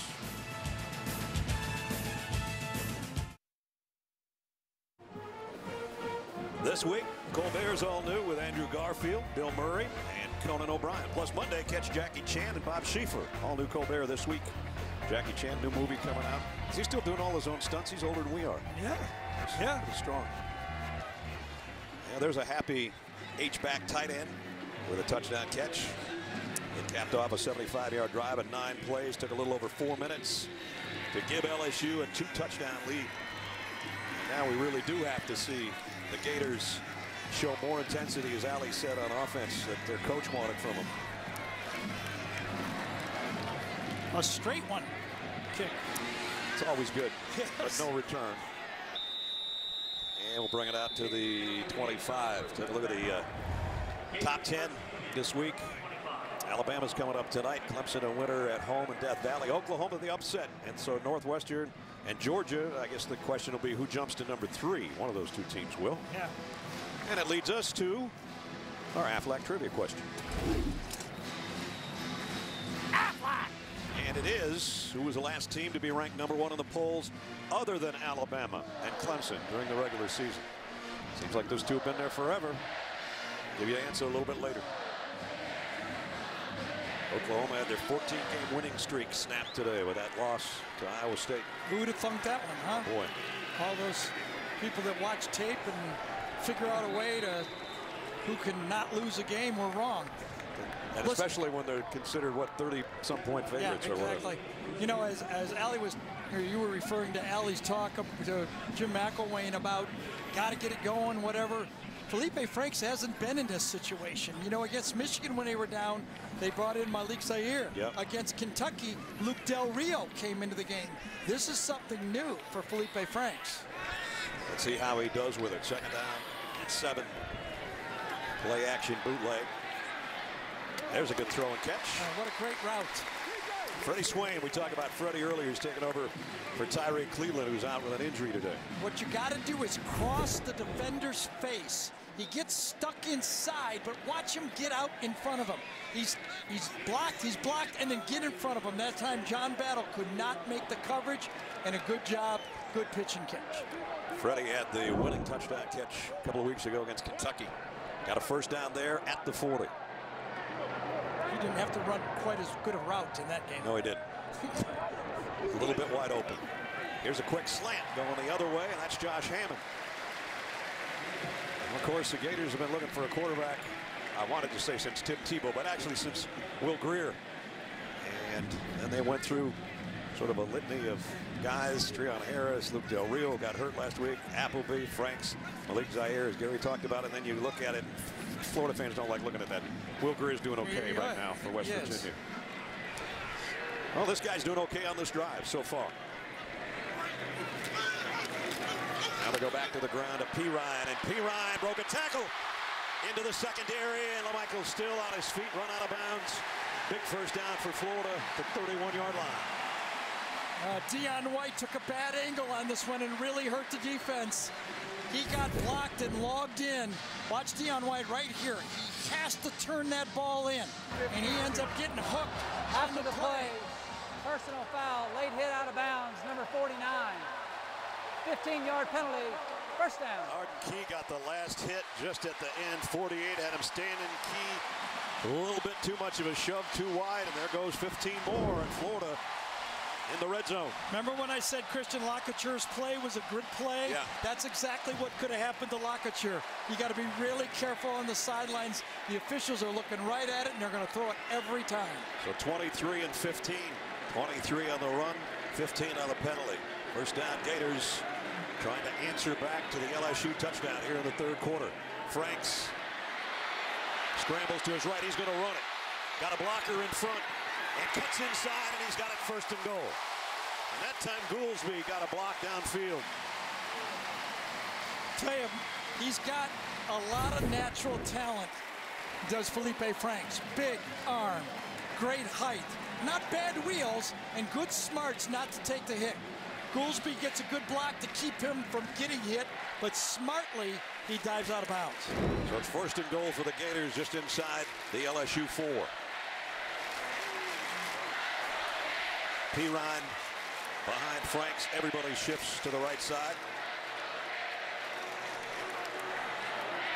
And they go the other way. Down around the 2.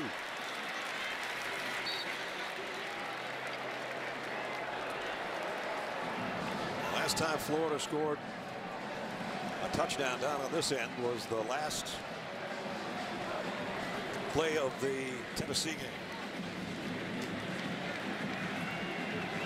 R.J. Raymond, number 45, comes in at the wingback that time, and C.C. Jefferson, number 96, is playing left tight end.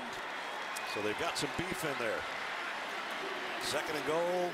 Pirine, both hands around the ball and into the end zone. Touchdown, Florida.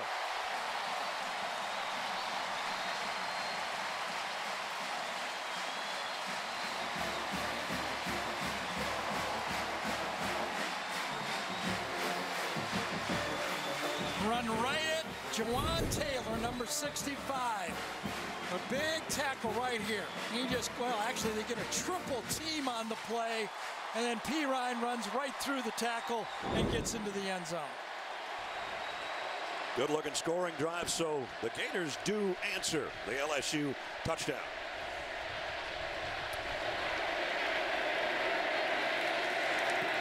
Pinedo's extra point is good. And we're down to a touchdown lead for LSU.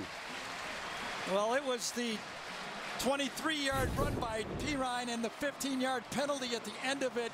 Good blocking by Ciante Lewis on the edge. Pirine gets as much as he can, but the 15 yards were huge.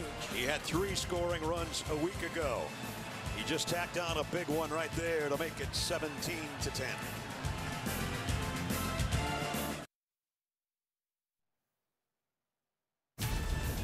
The Home Depot SEC on CBS is sponsored by Dr. Pepper, Napa, Sonic, and by State Farm. Homecoming parade yesterday. We got a chance to check part of that out from our CBS iCruiser. Coming up later in the game, the play of the game, presented by Napa Auto Parts. Reason to chomp right now after a good-looking drive, 75 yards, 7 plays, a little over 3 minutes. They get LaMichael Pirine 2 yards into the end zone for the touchdown, and the lead's been cut to a score. Pinedo set to kick. Clyde Edwards-Helaire, one of the deep guys, and they won't touch this one. Bring it out to the 25. Now confident on the field and in the classroom. Here's today's Scholar Athletes presented by Quicken Loans. John David Moore, one of those 2 18s on the team that I told you about, and Brett Heggie for the Florida Gators. Quicken Loans' commitment to the investment of our future shown today by donating $1,000 to LSU and Florida's General Scholarship Fund. Congratulations, those 2 young guys. Brad Nessler, Gary Danielson, Allie LaForce, and our CBS crew, the Swamp. At the 25-yard line midway, third quarter. And now we got a little more action going on here.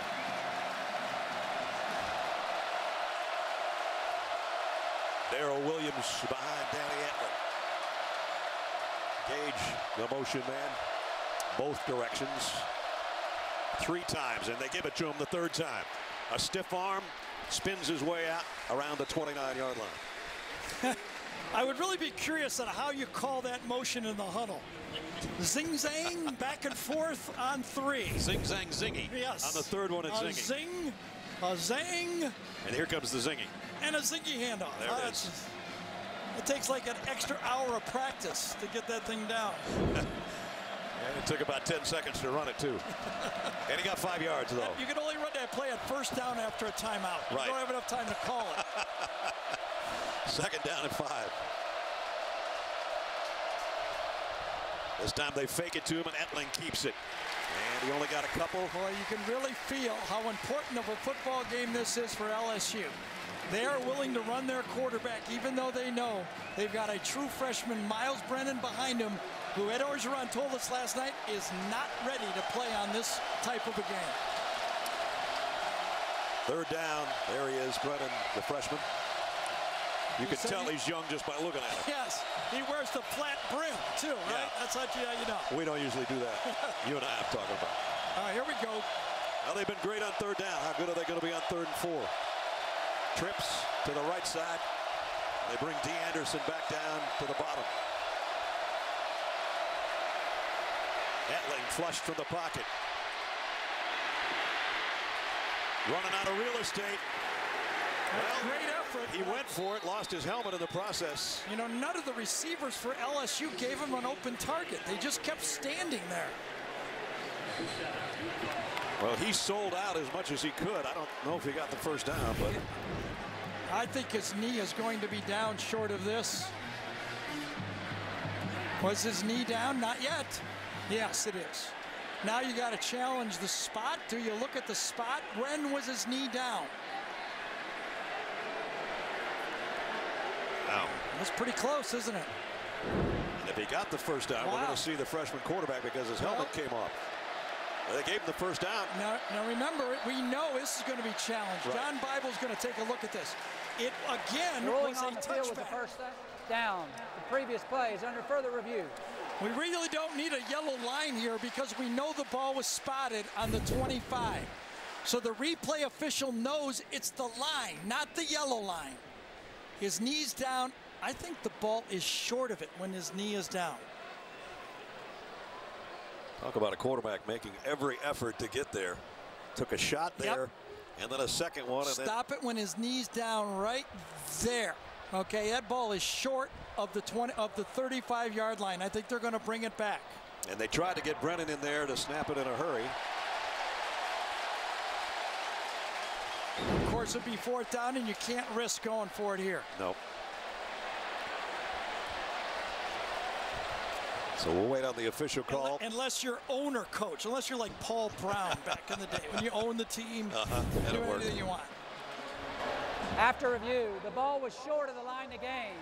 Therefore, it will be 4th at the 34.5-yard line. 4.5 yards. Second time it's been a half-yard difference. Again, remember, without the ball being kicked out of the end zone and the replay official knowing exactly he has to get to the 35-yard line, he's able to use the yard line as the goal line, and it's an easier overturn.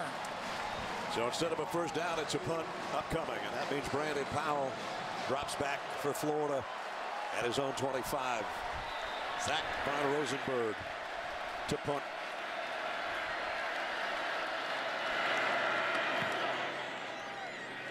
Powell camps under this one at the 25 and goes down immediately. Boy, nice job. Was that Chark down there? It was. Gage, rather. Russell Gage, nice job on the special teams. So Florida has it back. They trail by a touchdown.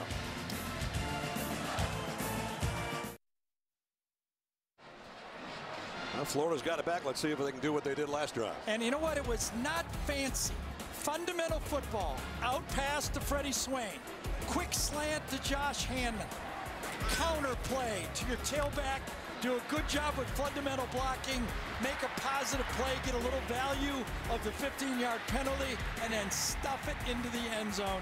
That's a good, solid, fundamental drive. Great news for Florida Gator fans.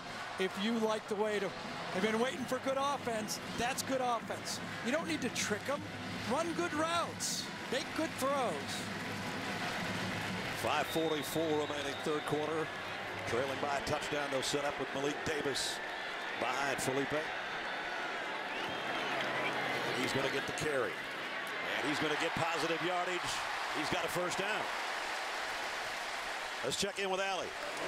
Hey guys, I've been watching Felipe Franks on the sidelines. He really does have a calm and a confidence about him.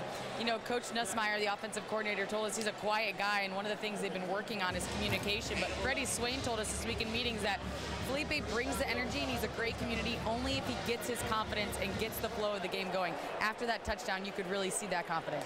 He's going to be out of this play because Tony is in. Kadarius Toney will take the snap. And it's a run all the way to the right. Trying to get to the edge, he did. And I think he's out of bounds. I thought he stepped out too. Let's see where they spot this. The back official said he did not. I thought for sure he did. You know, Kadarius Toney used to be a secret weapon. He's no longer secret, but he's still a weapon. He's out right there. Oh, yeah, he is out. And I said first down. I don't think he got the first down No, either, I think much less the rest of it. An 8-yard play is what it was. That's going to come back. And he was shaken up, trying to tightrope that sideline. Remember, he went out earlier when he kind of got rolled up on. Oh, I'm surprised this is not being stopped by the replay official and at least looked at it. Holy cow. Whoa, okay. Here's Davis.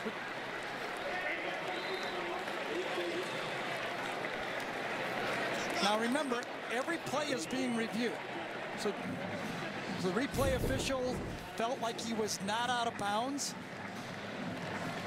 His right foot seems to be on the line. His to left me. foot was out of bounds too. Yes. After the next drive. Yes, both of them on his own 44. I am shocked on that one, I have to say. So the Florida drive has worked to the LSU 40. Josh Hammond in motion. Felipe Franks fires. That one's tipped en route. That's why there's not going to be a penalty. That ball was tipped by somebody. Yes, the flag is thrown, but now the officials will huddle and call it a tip flag. Dante Jackson got a hand on it, I think, unless I'm crazy and the ball Pass trajectory didn't interference change. on the defense. Number 2. Clock foul, automatic first down. All right. Well, I'm 0 for 2 on this drive. Well, we don't have a closer look yet whether he tipped it. It is a reviewable, and I thought he tipped it. The ball went end over end. This is a reviewable play, by the way. Most penalties are not reviewable, but this one is. Well, you can't go from a perfect spiral to a knuckleball without. Right. Not even our good friend and Allie's husband, Joe Smith, can throw one like that. Well, finally the whistle to stop this play, although he did throw some good ones last night. Further review. So Allie's husband came in, what, in the bottom of the 8th inning or top of the 9th inning and faced the judge with the winning run on base and got him out, and Allie's still breathing hard down there. She is, yep. Remember, usually you cannot overturn a penalty. It's not reviewable, but you can overturn it if it's been tipped. Well, this one's coming back. They can't take away the run by Tony, but they're going to bring this thing back. We're almost sure on this. Well, I'm pretty sure. I'm staying out of it. Right. I don't know what else more we need to see. There's a spiral that becomes an end-over-end ball.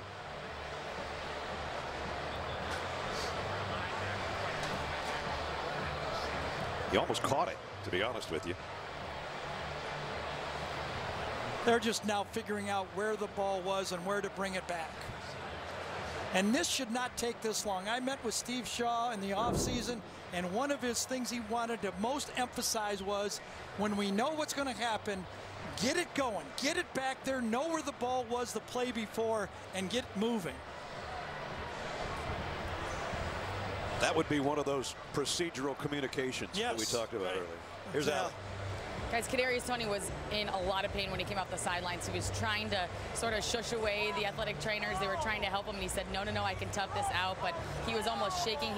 His right shoulder was hurting. He was trying to rotate his rotator cuff on his right shoulder. The training staff tried to get in there, but he said, I'm good. I just need a few seconds to myself and let me back in there. So watch out for that right shoulder. Allie, was he shaking as bad as you were last night? No, and I still haven't stopped. I haven't quite come down from that yet. Hopefully by game 3 I will. The ball was tipped. Therefore, there is no pass interference. It'll be 3rd down. All right, so we got that straightened away. See, this is another thing that has to happen. The chains need to be, this down. We got to move the chains. This is what slows the game down. I think procedurally, that's something that all of college football needs to look at. Yes, we want to review all the plays, but we got to make this stuff happen faster. When they get everything reset, and they just about have it now, it's 3rd down and 7. Freddie Swain and Josh Hammond trot out to the left. Yeah, and as you can see, 1 for 5 on 3rd down. Can LSU get a stop again? Mark Thompson in there, a tailback for blitz pickup. Oh, that might be interference. Right. Yep, that could there be. It comes. Pretty sure this one's not tipped, too. Well, Dante tipped the last one. He tipped the receiver this time. That was pretty easy call again, wasn't it? I mean, Dante Jackson is fast. 10-2-2. Pass interference. Defense, number 1. Spot foul, automatic, 1st down. Jeez. Makes a great play and then not so great. Yep. So Florida 1st down by penalty. Listen, it's not easy playing defensive back and handling those slant passes. It takes a gifted athlete, and then to have the patience and all the inner fortitude not to make that dumb penalty like that. Kadarius Toney got his wish. He's back in there. Gives it off to Malik Davis. Well, it could be a horse collar. It does not have to be inside the shoulder pads. Can be right on the nameplate. Correct.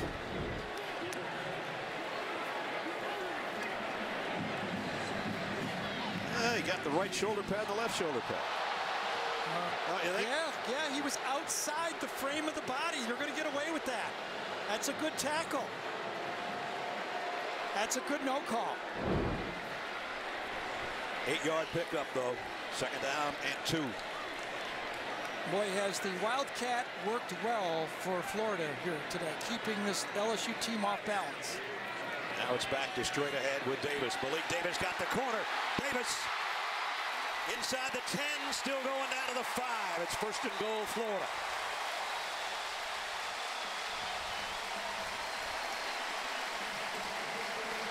Well, they run 3 running backs.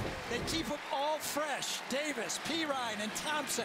And you can see the skill that Malik Davis brings to this team, especially when he's fresh late in the football game.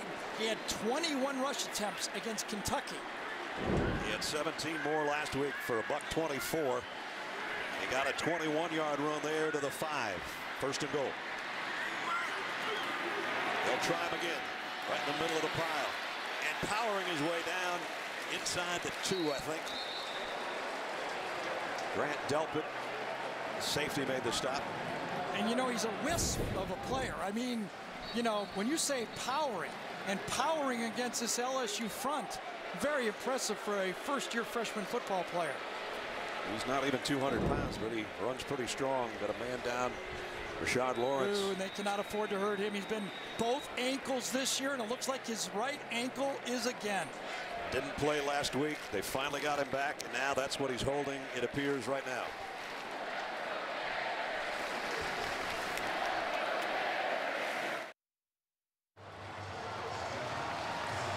Watch Rashard Davis. I've got him highlighted for you. His ankle's planted in the ground. Let's see if it's right or his left ankle. He's going to push right here. Watch him push. All of his leverage is in there to try to hold it up. And then he reaches back, and you can see him reach for his ankle right on the end as the pile falls on him. Rashard Lawrence, you might have said Davis. I did, Rashard Lawrence, my fault. And Davis is the guy that got Florida down this far. 5 carries, 45 yards, including a 21-yarder. And he's one of the most important football players on this defensive line for LSU is Lawrence. Let's see if Davis gets it again. 2nd and goal. He will. Did he get there? I don't know. Not quite.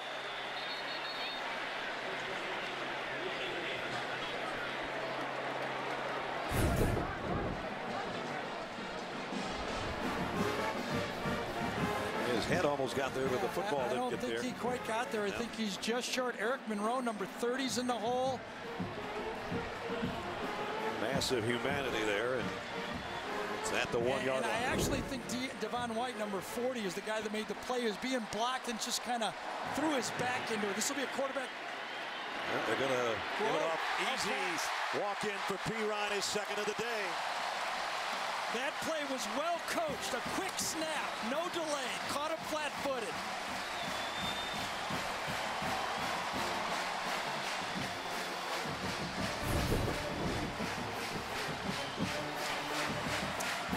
A quick snap. LSU is maybe thinking a shift, but before they could get ready, they snapped the ball. Really good coaching here by Florida. They had a plan. They came out. You think maybe quarterback sneak? Nope. Off tackle for the touchdown. Good blocking, just a 1 yard run, but an important 1 yard. An important extra point is no good. Oh, no. The snap and the hold were both a little bit off. This one's not going to be Pinedo's fault, I don't think. Yeah, Townsend right away turns around and says that wasn't clean. It's always something, isn't it? Yep. Yeah, the ball was still spinning when he tried to kick it. Snap wasn't terrible, but it was still spinning, as Gary said. It looked like it came off his finger as he was spinning the ball. Sometimes you worry too much about where the laces are. We got a ball game, though. Pirine from a yard out, 17-16.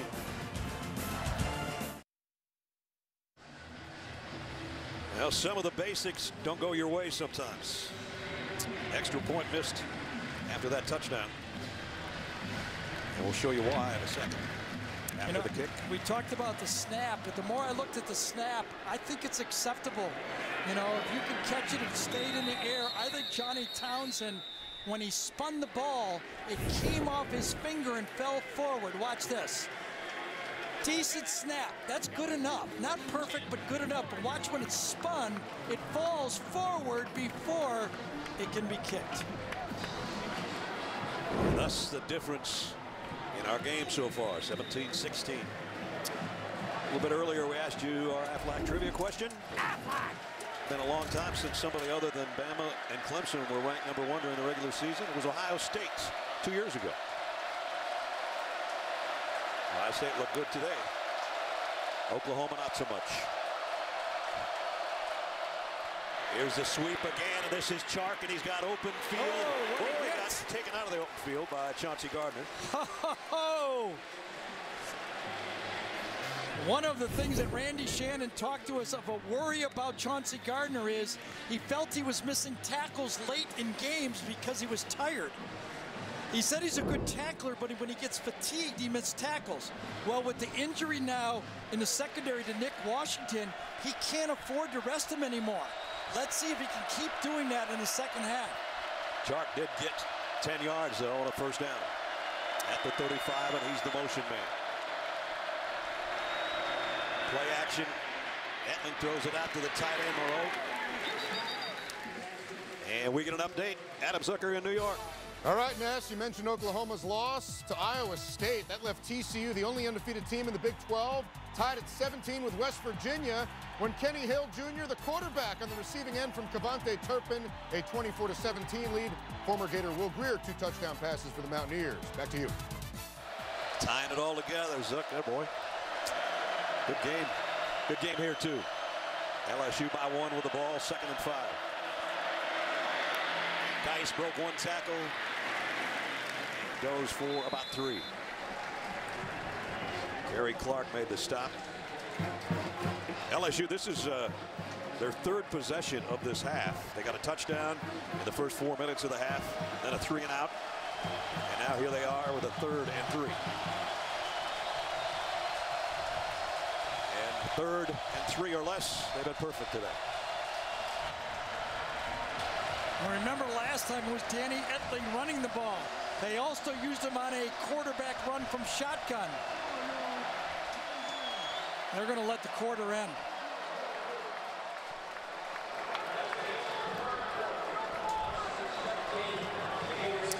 End of 3. LSU on the road, a 1-point lead. We'll return to Gainesville after this message and a word from your local station.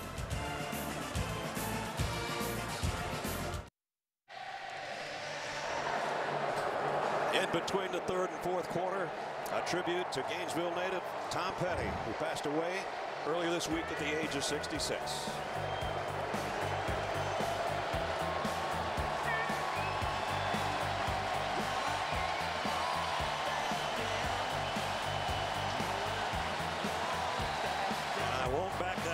Famous songs. The head of the Heartbreakers left a lot of people heartbroken this week, passing away way too soon. Who's going to back down in the fourth quarter? But ready to find out. That was a great tribute. I got to say, the crowd, the fans really came through there. Third down at 3 to start the fourth. Etling spinning his way. Did he get there? I don't think so. I don't either. Great tackle, I think, by David Reese that time. Could have been a penalty. Was Taven Bryan, number 93, lined up off sides? Or he offside went into the neutral zone? Defense, yes. Number 93. Oh, 5-yard penalty. First down. Was. Automatic first down. He jumped into the neutral zone right at the snap. Wow, they had him stopped. And he's looking right at the ball there. Okay. There it was. Oh, yes. Well, he comes out. LSU's offense continues on at the 47. Nursing a one-point lead in the opening stages of the fourth quarter. Darius Geis, he almost lost the handle, it looked like, on the handoff. Didn't get any gain on the play. Well, one of the question marks I had was whether these linebackers, these young group of linebackers for Florida, could stand up with all this shift in motion. I thought they started off a little shaky. Yeah. But now, Reese, Joseph especially, have got the feel for this game. And they keep bringing in Kylan Johnson, number 28, in their nickel package. He comes in fresh. He's missed the last couple games, but he is healthy now and back in the game. Second down and 10. They fake it to Chark. Etling's going to throw right back to him, and he threw it right through his hands. Gage, beg your pardon. Russell Gage, not Chark. Florida got away with one here, Brad. They got a little confused. Watch the motion go, and both of the defenders stay. They're outnumbered to the top. They've got a winning play, but they can't make the toss.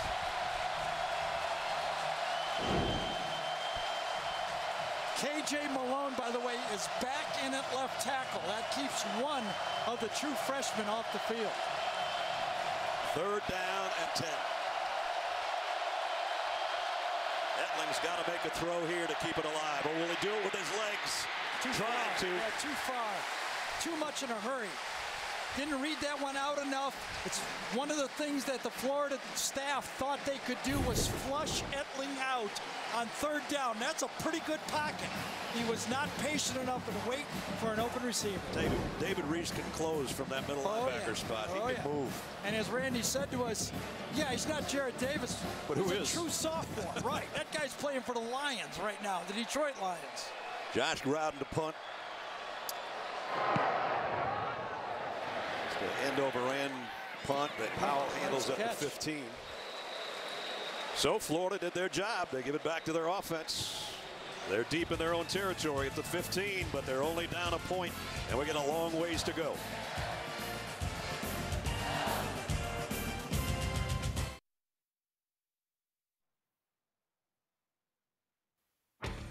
And now it's time for our Geico game recap.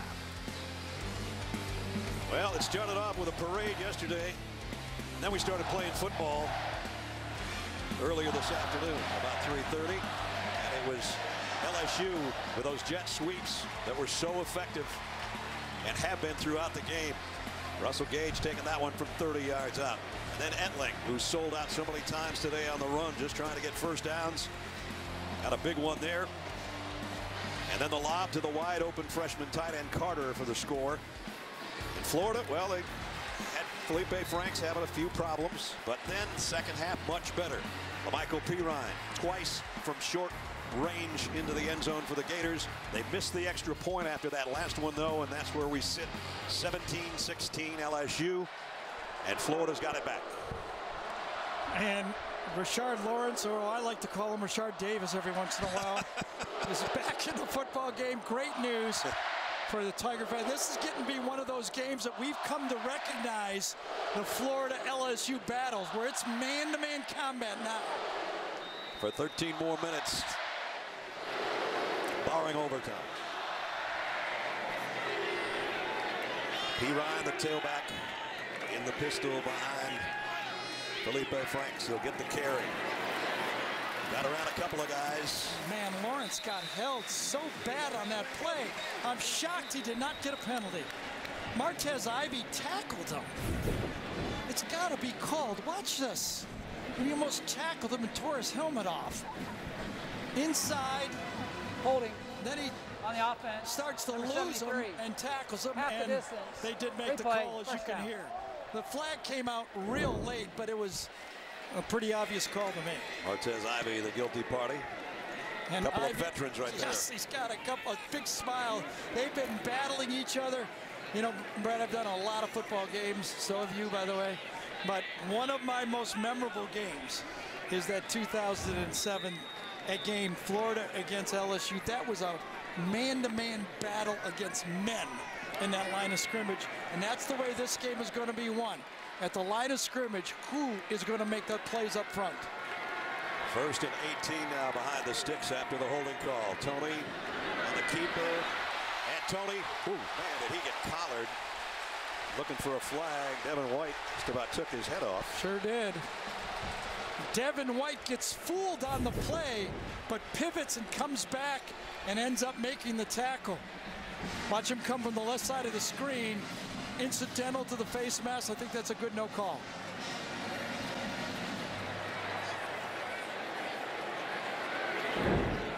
So Tony goes out after that carry that got him good yardage. Got back to a manageable second down. 2nd and 6.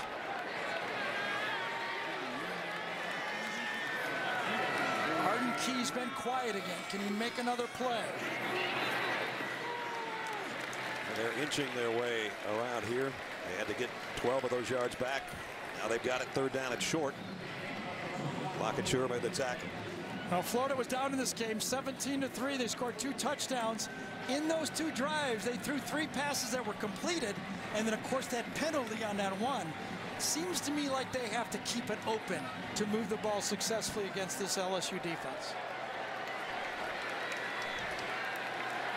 They've got Brandon Powell over on a wing. Yeah, and Arden Key keeps shifting around now so he doesn't get the double team. There goes Powell in motion. Going to drop here. 3rd and 4. There's time. Crossing route. That was a mistake. Freddie Swain, though, gave ground. And yes, it was. That was a mistake. If he turns and dives forward, you have to know the situation. That's where the quarterback has to remind his receivers in the huddle. Guys, it's 3rd and 3. Give me 4 yards. I don't need 10 yards. I need 4 yards. Swain needed to catch that ball and dive forward before he got tackled. It was really close.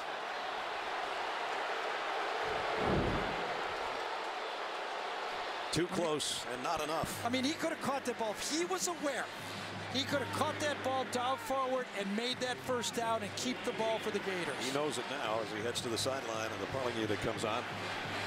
Johnny Townsend to kick. Bombs another one. Did he ever? Chark way back around the 15. And nowhere to hide. Might have gotten 3 on the return. Yeah, they're not going to get a punt return because LSU is going defense safes on those short yardage plays. So, Chark, you're on your own.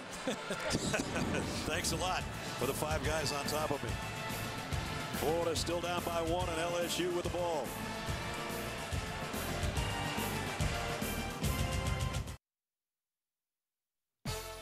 Adam Zucker, New York, with another update on former Gator Will Greer, his 3rd touchdown pass of the game. West Virginia and TCU tied at 24 in Fort Worth.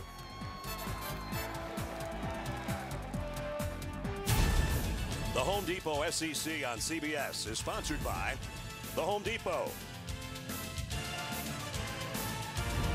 New York Life, Chick-fil-A, and by Bud Light. Back at the Swamp, Homecoming number 94 for the Gators. They're down a point on a missed extra point. And LSU's got the ball back at its own 19-yard line. And another change at right tackle for LSU. They keep interchanging all three of the freshmen. Now it's Deckless, number 76, is in the game playing right tackle, lined up like that's another true freshman right next to him at guard, Ingram. Musical 320-pounders. And look what happens. And look what happens. Zuniga. And look what happens. You got a true freshman going against a veteran SEC defensive lineman, and he gets abused. Right behind number 44 is the true freshman. He sits down too late to get back to the defensive end. Just what the Gator faithful were hoping for. Force a long yardage situation. Remember, Etling hasn't been all that efficient throwing the football. Second down and 14. How much leeway do they give him in this situation to throw? Gage in motion. Not much. The stretch play to Williams. He didn't get much either. Nope. Now don't forget, coming up after our game, stay tuned for the CBS Sports post-game show powered by Ram.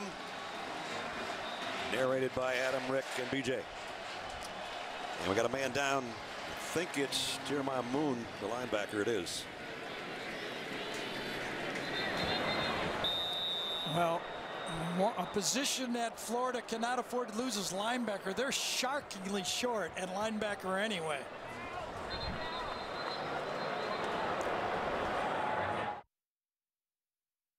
Coming up next Saturday, Home Depot, SEC, and CBS will feature one of three matchups. We're going to be somewhere. We're going to be in Baton Rouge or Tuscaloosa or right back here. Anyway, the day kicks off with college football, the drive to Atlanta, presented by Mercedes-Benz at 2:30 Eastern, followed by State Farm College football today. Brad, I think this is about the third or fourth time this has happened into this game. People falling, and here's the two combatants right there, Moon and Deculus. Watch how they get tangled up. Austin Deculus falls into the left leg of Jeremiah Moon, and that's at least 4 times that's happened in this game. So they work on his left ankle. And now what, I don't know what LSU's going to call, but I do know Florida and Randy Shannon is going to alert his team to the screen. They got hurt by John Kelly with the screen, and he's looking for a screen pass. They need 11. Etling. Screen pass. There it comes. He throws it right in the dirt. Good call, Gare. 4th down. You know, when something goes on tape and people see it, John Kelly got about a 40-yard gain on 3rd down on the screen. Everybody else says we're going to do it too. The problem is the other team is practicing, and Florida was practicing the screen. They were ready for it. But you know what? Danny Etling has not earned the confidence of Matt Canada. Those last 2 throws in the first half has spooked his play calling. Oh, they got close to the punter. Did they hit the punter? Brandon Powell on the other end gets out of the way. There's a flag down at the 10. Is it 5 or 15? That's a big difference. On Rosenberg, the left footer. Yeah, it's 3rd and 11. It's probably going to be a running into the kicker 5-yard penalty. It was 4th and 11, so we get another look. Goes across his front leg. Hits it. He didn't even lay out. He just put his hands in the air. It was tight end Caleb Jackson, number 87, who gets him. And they're going to call it a 5-yard. Running into the kicker. Yep. Against the defense. 5-yard penalty. Replay, 4th down. We'll try that again. And I would wager that number 87 is not going to get that close this time. Well, I will say this. It was not a great kick, so this is another chance for LSU to get some distance on this thing. Will now LSU go, Florida go for a return for Brandon Powell. Yep. See if he can handle one without a fair catch. Has to dive for it just to make the catch. Just under 9 minutes remaining. Pretty good field position, though. Florida trails by just 1. They've got the football when we come back.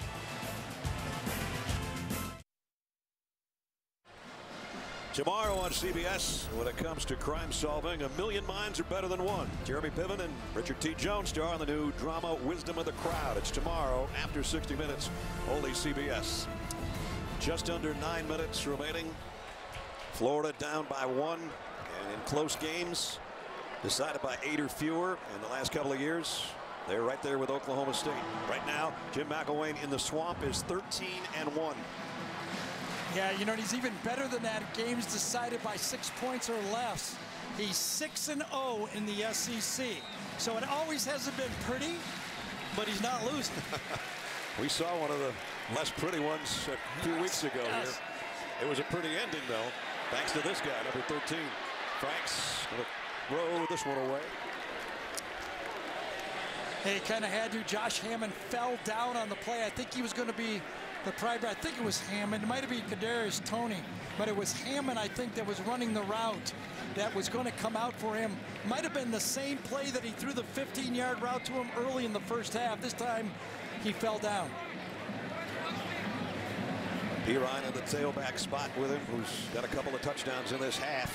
Let's see if they try to get half of it back here with a strong run so they don't have long third down and pass blocking situation for the quarterback. That's what they're going to do if Pirine can get him something, but he only got about a yard. Nice job, Devin White again.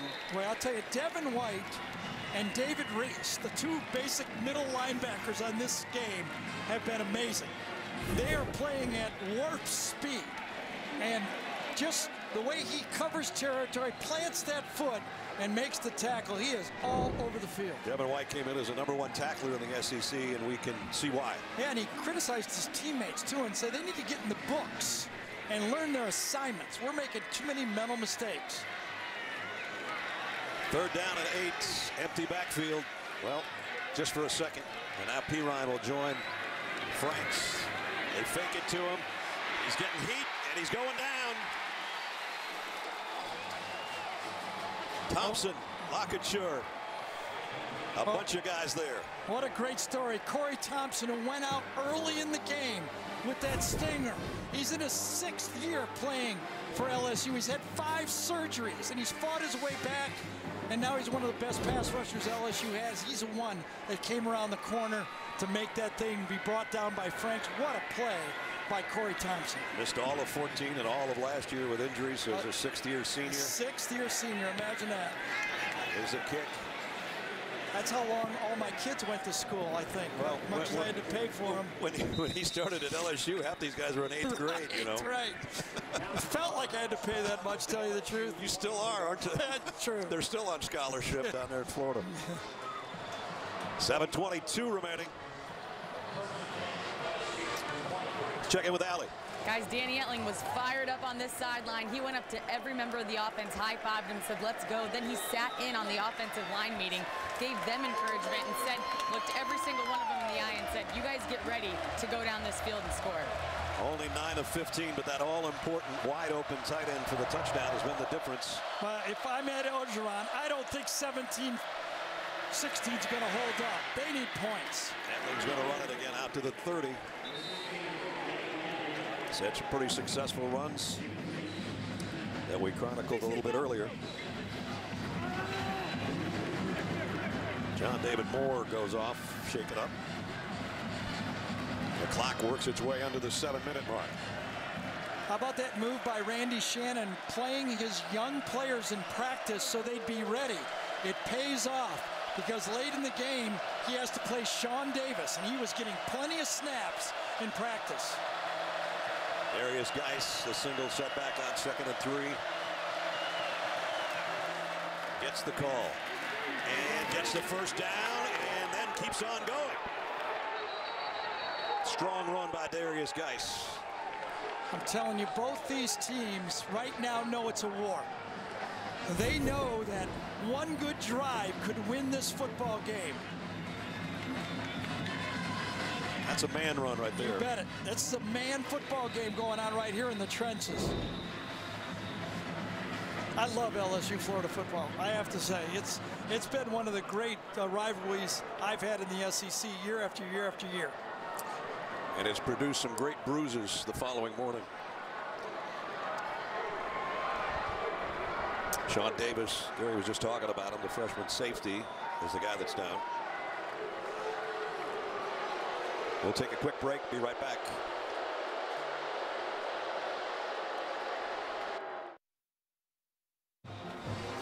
Tonight on CBS begins with Wisdom of the Crowd and NCIS New Orleans, followed by a new edition of 48 Hours. Tonight only CBS.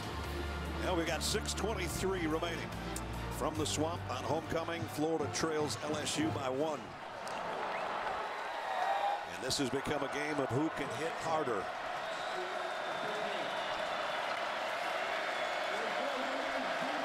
First down for the Tigers. They just want to chew up some clock. You never know how that's going to pay off at the end of the game. Right now it looks like you want one drive and bleed the clock, then all of a sudden it turns and goes, boy, I wish I had those 30 seconds we took before. You never know. Well, they milk it under 6 minutes before they even break the huddle. Darrell Williams behind Etling in the Tiger backfield. And he'll get it with a big opening off the left side and a pickup of 9. This is really remarkable for this LSU offensive line. They were called out by the media in Louisiana, by their head coach, talk radio, former players at LSU.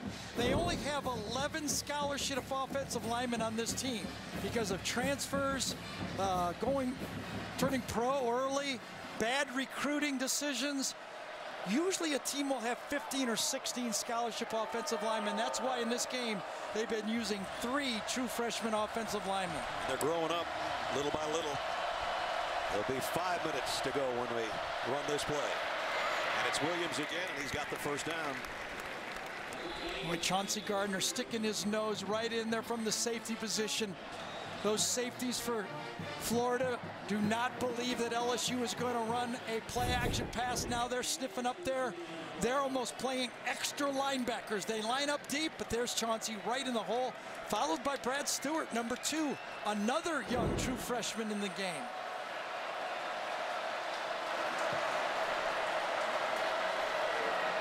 Oh, there's going to be another 30 seconds off the clock from the last play ending. Gardner's right there in the box. Jet sweep. Florida waiting for it this time. And that's who made the play. Adam Zucker in New York with an update. Zuck. All right, Ness, TCU trying to grind out a win. Former A&M quarterback Kenny Hill, he's thrown one, caught one, showing off his moves on the ground to put TCU back on top, trying to stay undefeated against West Virginia. Back to you. And we knew those guys when we saw them early in the season were going to be pretty good, and they are. Yeah, I didn't think that. You know, when I watched that game, I thought it was a bad loss by Arkansas, but you know, it was a better game, and TCU has proven to be better than I thought. Yeah. Moving up the rankings, not going to hurt themselves if they hold on and win that. Absolutely not. So Florida took a timeout. 4:24 remaining. Well, the strategy of the game is now unfolded. I mean, this is the way it's going. LSU's going to try to grind out the rest of this clock. If they can kick a field goal, they kick it. But they're willing to say this might be our second to last drive. You know, they want the ball back to take a knee next time. They only want to give Florida the ball one more time in this game. They've run it 5 times. They've chewed up 3 minutes. Started with 7:22 on the clock at their own 23. Now they got it 2nd and 9. Just remember this, the right side of that LSU line. 2 true freshmen playing high school ball a year ago. Williams met in the hole by who else? Chauncey Gardner again. Yeah, you almost, do you have the guts on first down? If LSU can make one more first down, do they have the guts to go play action pass? Because it's almost goal line defense now for Florida. They don't believe they're going to throw the ball on first down or second down. And we'll find out about 3rd down. It's 3rd. True. 3rd down and 10. 3rd and 11 actually. And just remember the strategy of timeouts in college ball is a lot different than the NFL game. They're just not as valuable. They're more valuable on defense than they are on offense. And you don't have the 2-minute warning either. But the first down stoppage of clock is huge for the 2-minute drill in college football.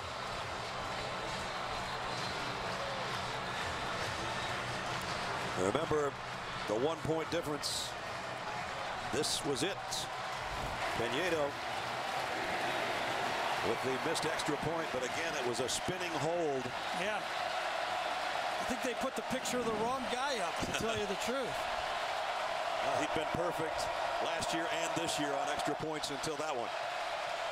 All right, LSU, you're going to put the ball in the air or not? 3rd and 11.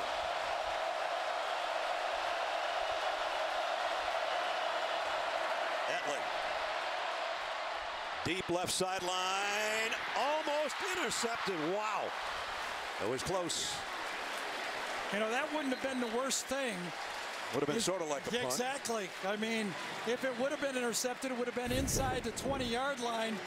The worst thing that could have happened would have been an offensive pass interference that time if it would have gone for LSU. It was Marco Wilson that made the play. And Stephen Sullivan, 6'6" receiver, that they tried to throw the jump ball, it didn't work. So Von Rosenberg to punt again. Good enough. Brandon Powell says, everybody get out of the way. Ooh, man. Really good. Great job. Yep, really good. Down around the 3, and it was Russell Gage, the starting wideout, who got down there. And a great job by the punter. So Florida's got 1 timeout. They got 4 minutes to work. And they're deep in their own territory for their redshirt freshman quarterback. Well, this is the right play. You don't want to catch it if it's inside the 10-yard line. You depend on that thing to take a bounce into the end zone, and it did not. It was a tiger bounce.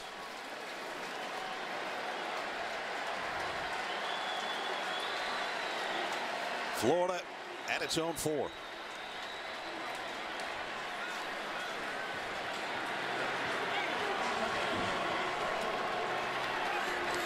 Malik Davis with Franks in the end zone to take this first snap. And Malik will get the carry. Only about a yard, though, out to the 5.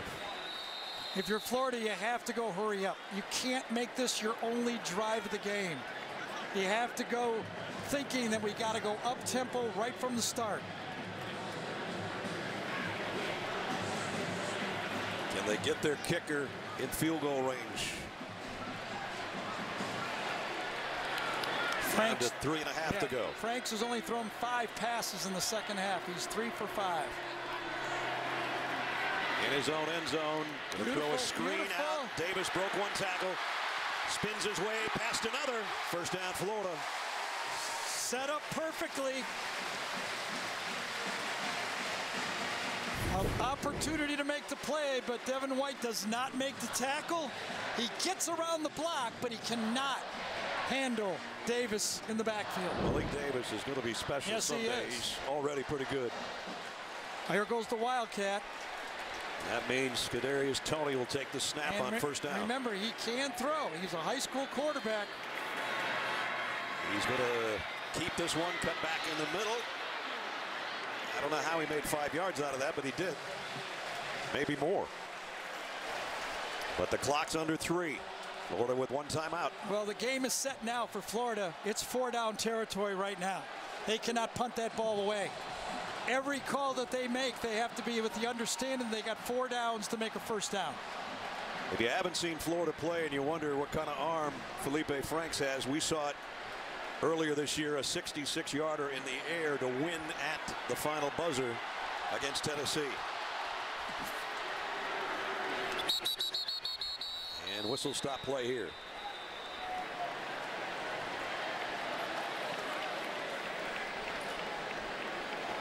Before the snap, false start, offense, number 65. 5-yard penalty, second down.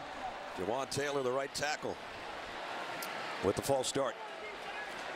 The crowd was getting impatient, and I think Jawan Taylor was getting impatient.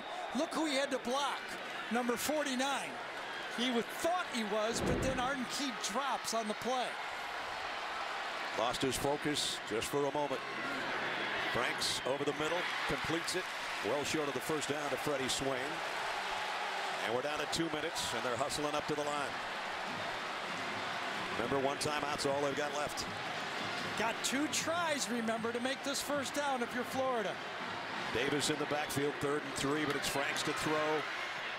deep middle and just nobody there.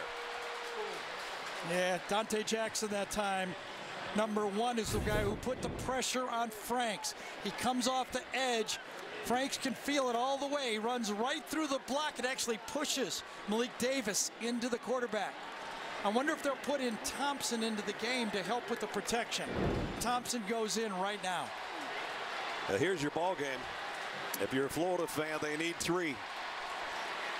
Well, remember that pass that Freddie Swain had an opportunity to make the first down. They need a 4-yard pass. 4th and 3. Franks, plenty of time. Tipped. It doesn't matter if it was intercepted or not. They broke it up. Donnie Alexander got a hand on it. Devin White and Dante Jackson made sure it fell to earth. Well, smart play by Devin White, number 40. He was lined up close to the line of scrimmage, but he backed off and kept things in front of him, and he's the one that ended up, I think, tipping that ball. Watch him back up in the play and ends up going up and making the defensive play. It was Devin White right there. Devin White. Man, he's made a lot of plays today. None bigger than that, I guess.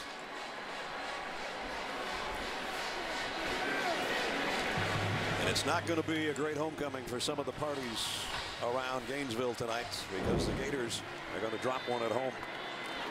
Wow, I'm surprised they don't just kneel down. And Geis going to get dropped for a 3-yard loss. You know, that exchange was dangerous. There was penetration by that Florida defensive line. Why are they not just in a victory formation? They have one timeout. They would have to do something. They cannot run out the whole clock. But look how close that came.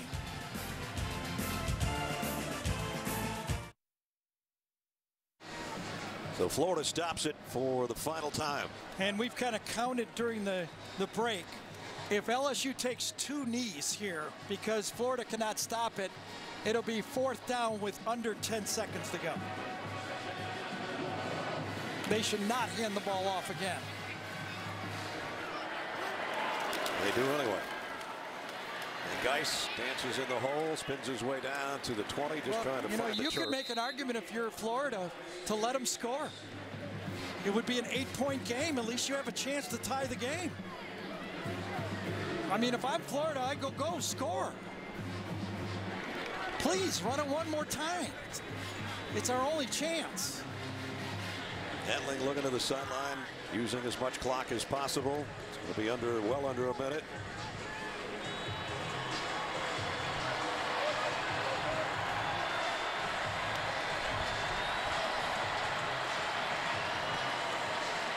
Because of that run, though, and it took enough time, now the game pretty much is over. And play clock goes down as LSU takes a timeout with 46 to go.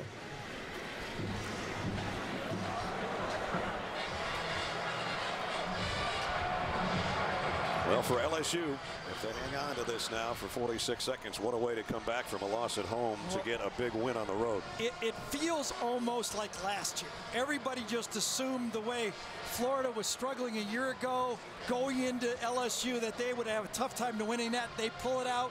Same thing the thought is about LSU this year. Let's take a look at the GMC game changer. We're going to call it for Matt Canada and his offense. The shifted motion package worked. Took a lot of grief last week, but some of these kind of plays like the jet sweep to Gage that went for 30 yards on the opening touchdown, and they had a bunch of those today.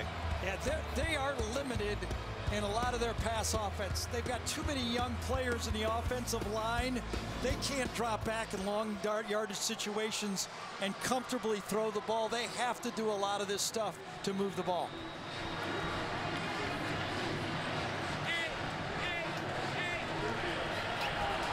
So Etling under center with Williams behind him.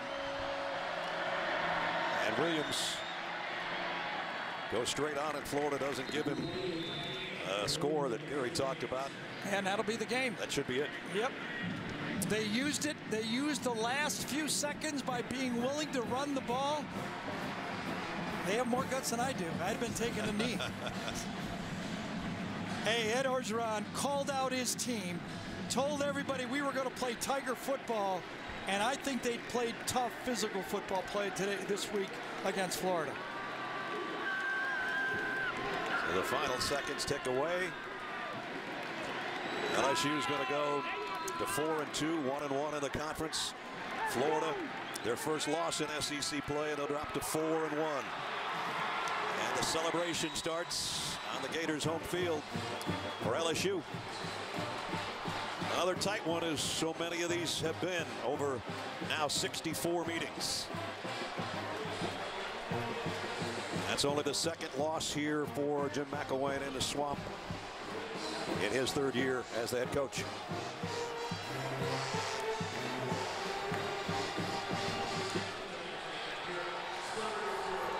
Let's take a look at our Napa play of the game. This is the one that iced it. The tight end, or H-back number 44, the freshman, all alone. Could have thrown it to either one of those guys for the touchdown. That ended up being the difference. That made it 17-10, then a missed extra point. And so Florida never had a chance after that as LSU takes it down, runs out the clock, and comes up with a huge win in Gainesville. Final score, LSU 17, Florida 16. We'll see you next week somewhere. It'll be fun, just like this one, I guarantee you. For Gary Danielson and Allie LaForce, Brad Nessler saying so long from the Swamp. Final score 17-16. College football postgame show powered by Ram is up next right after these messages.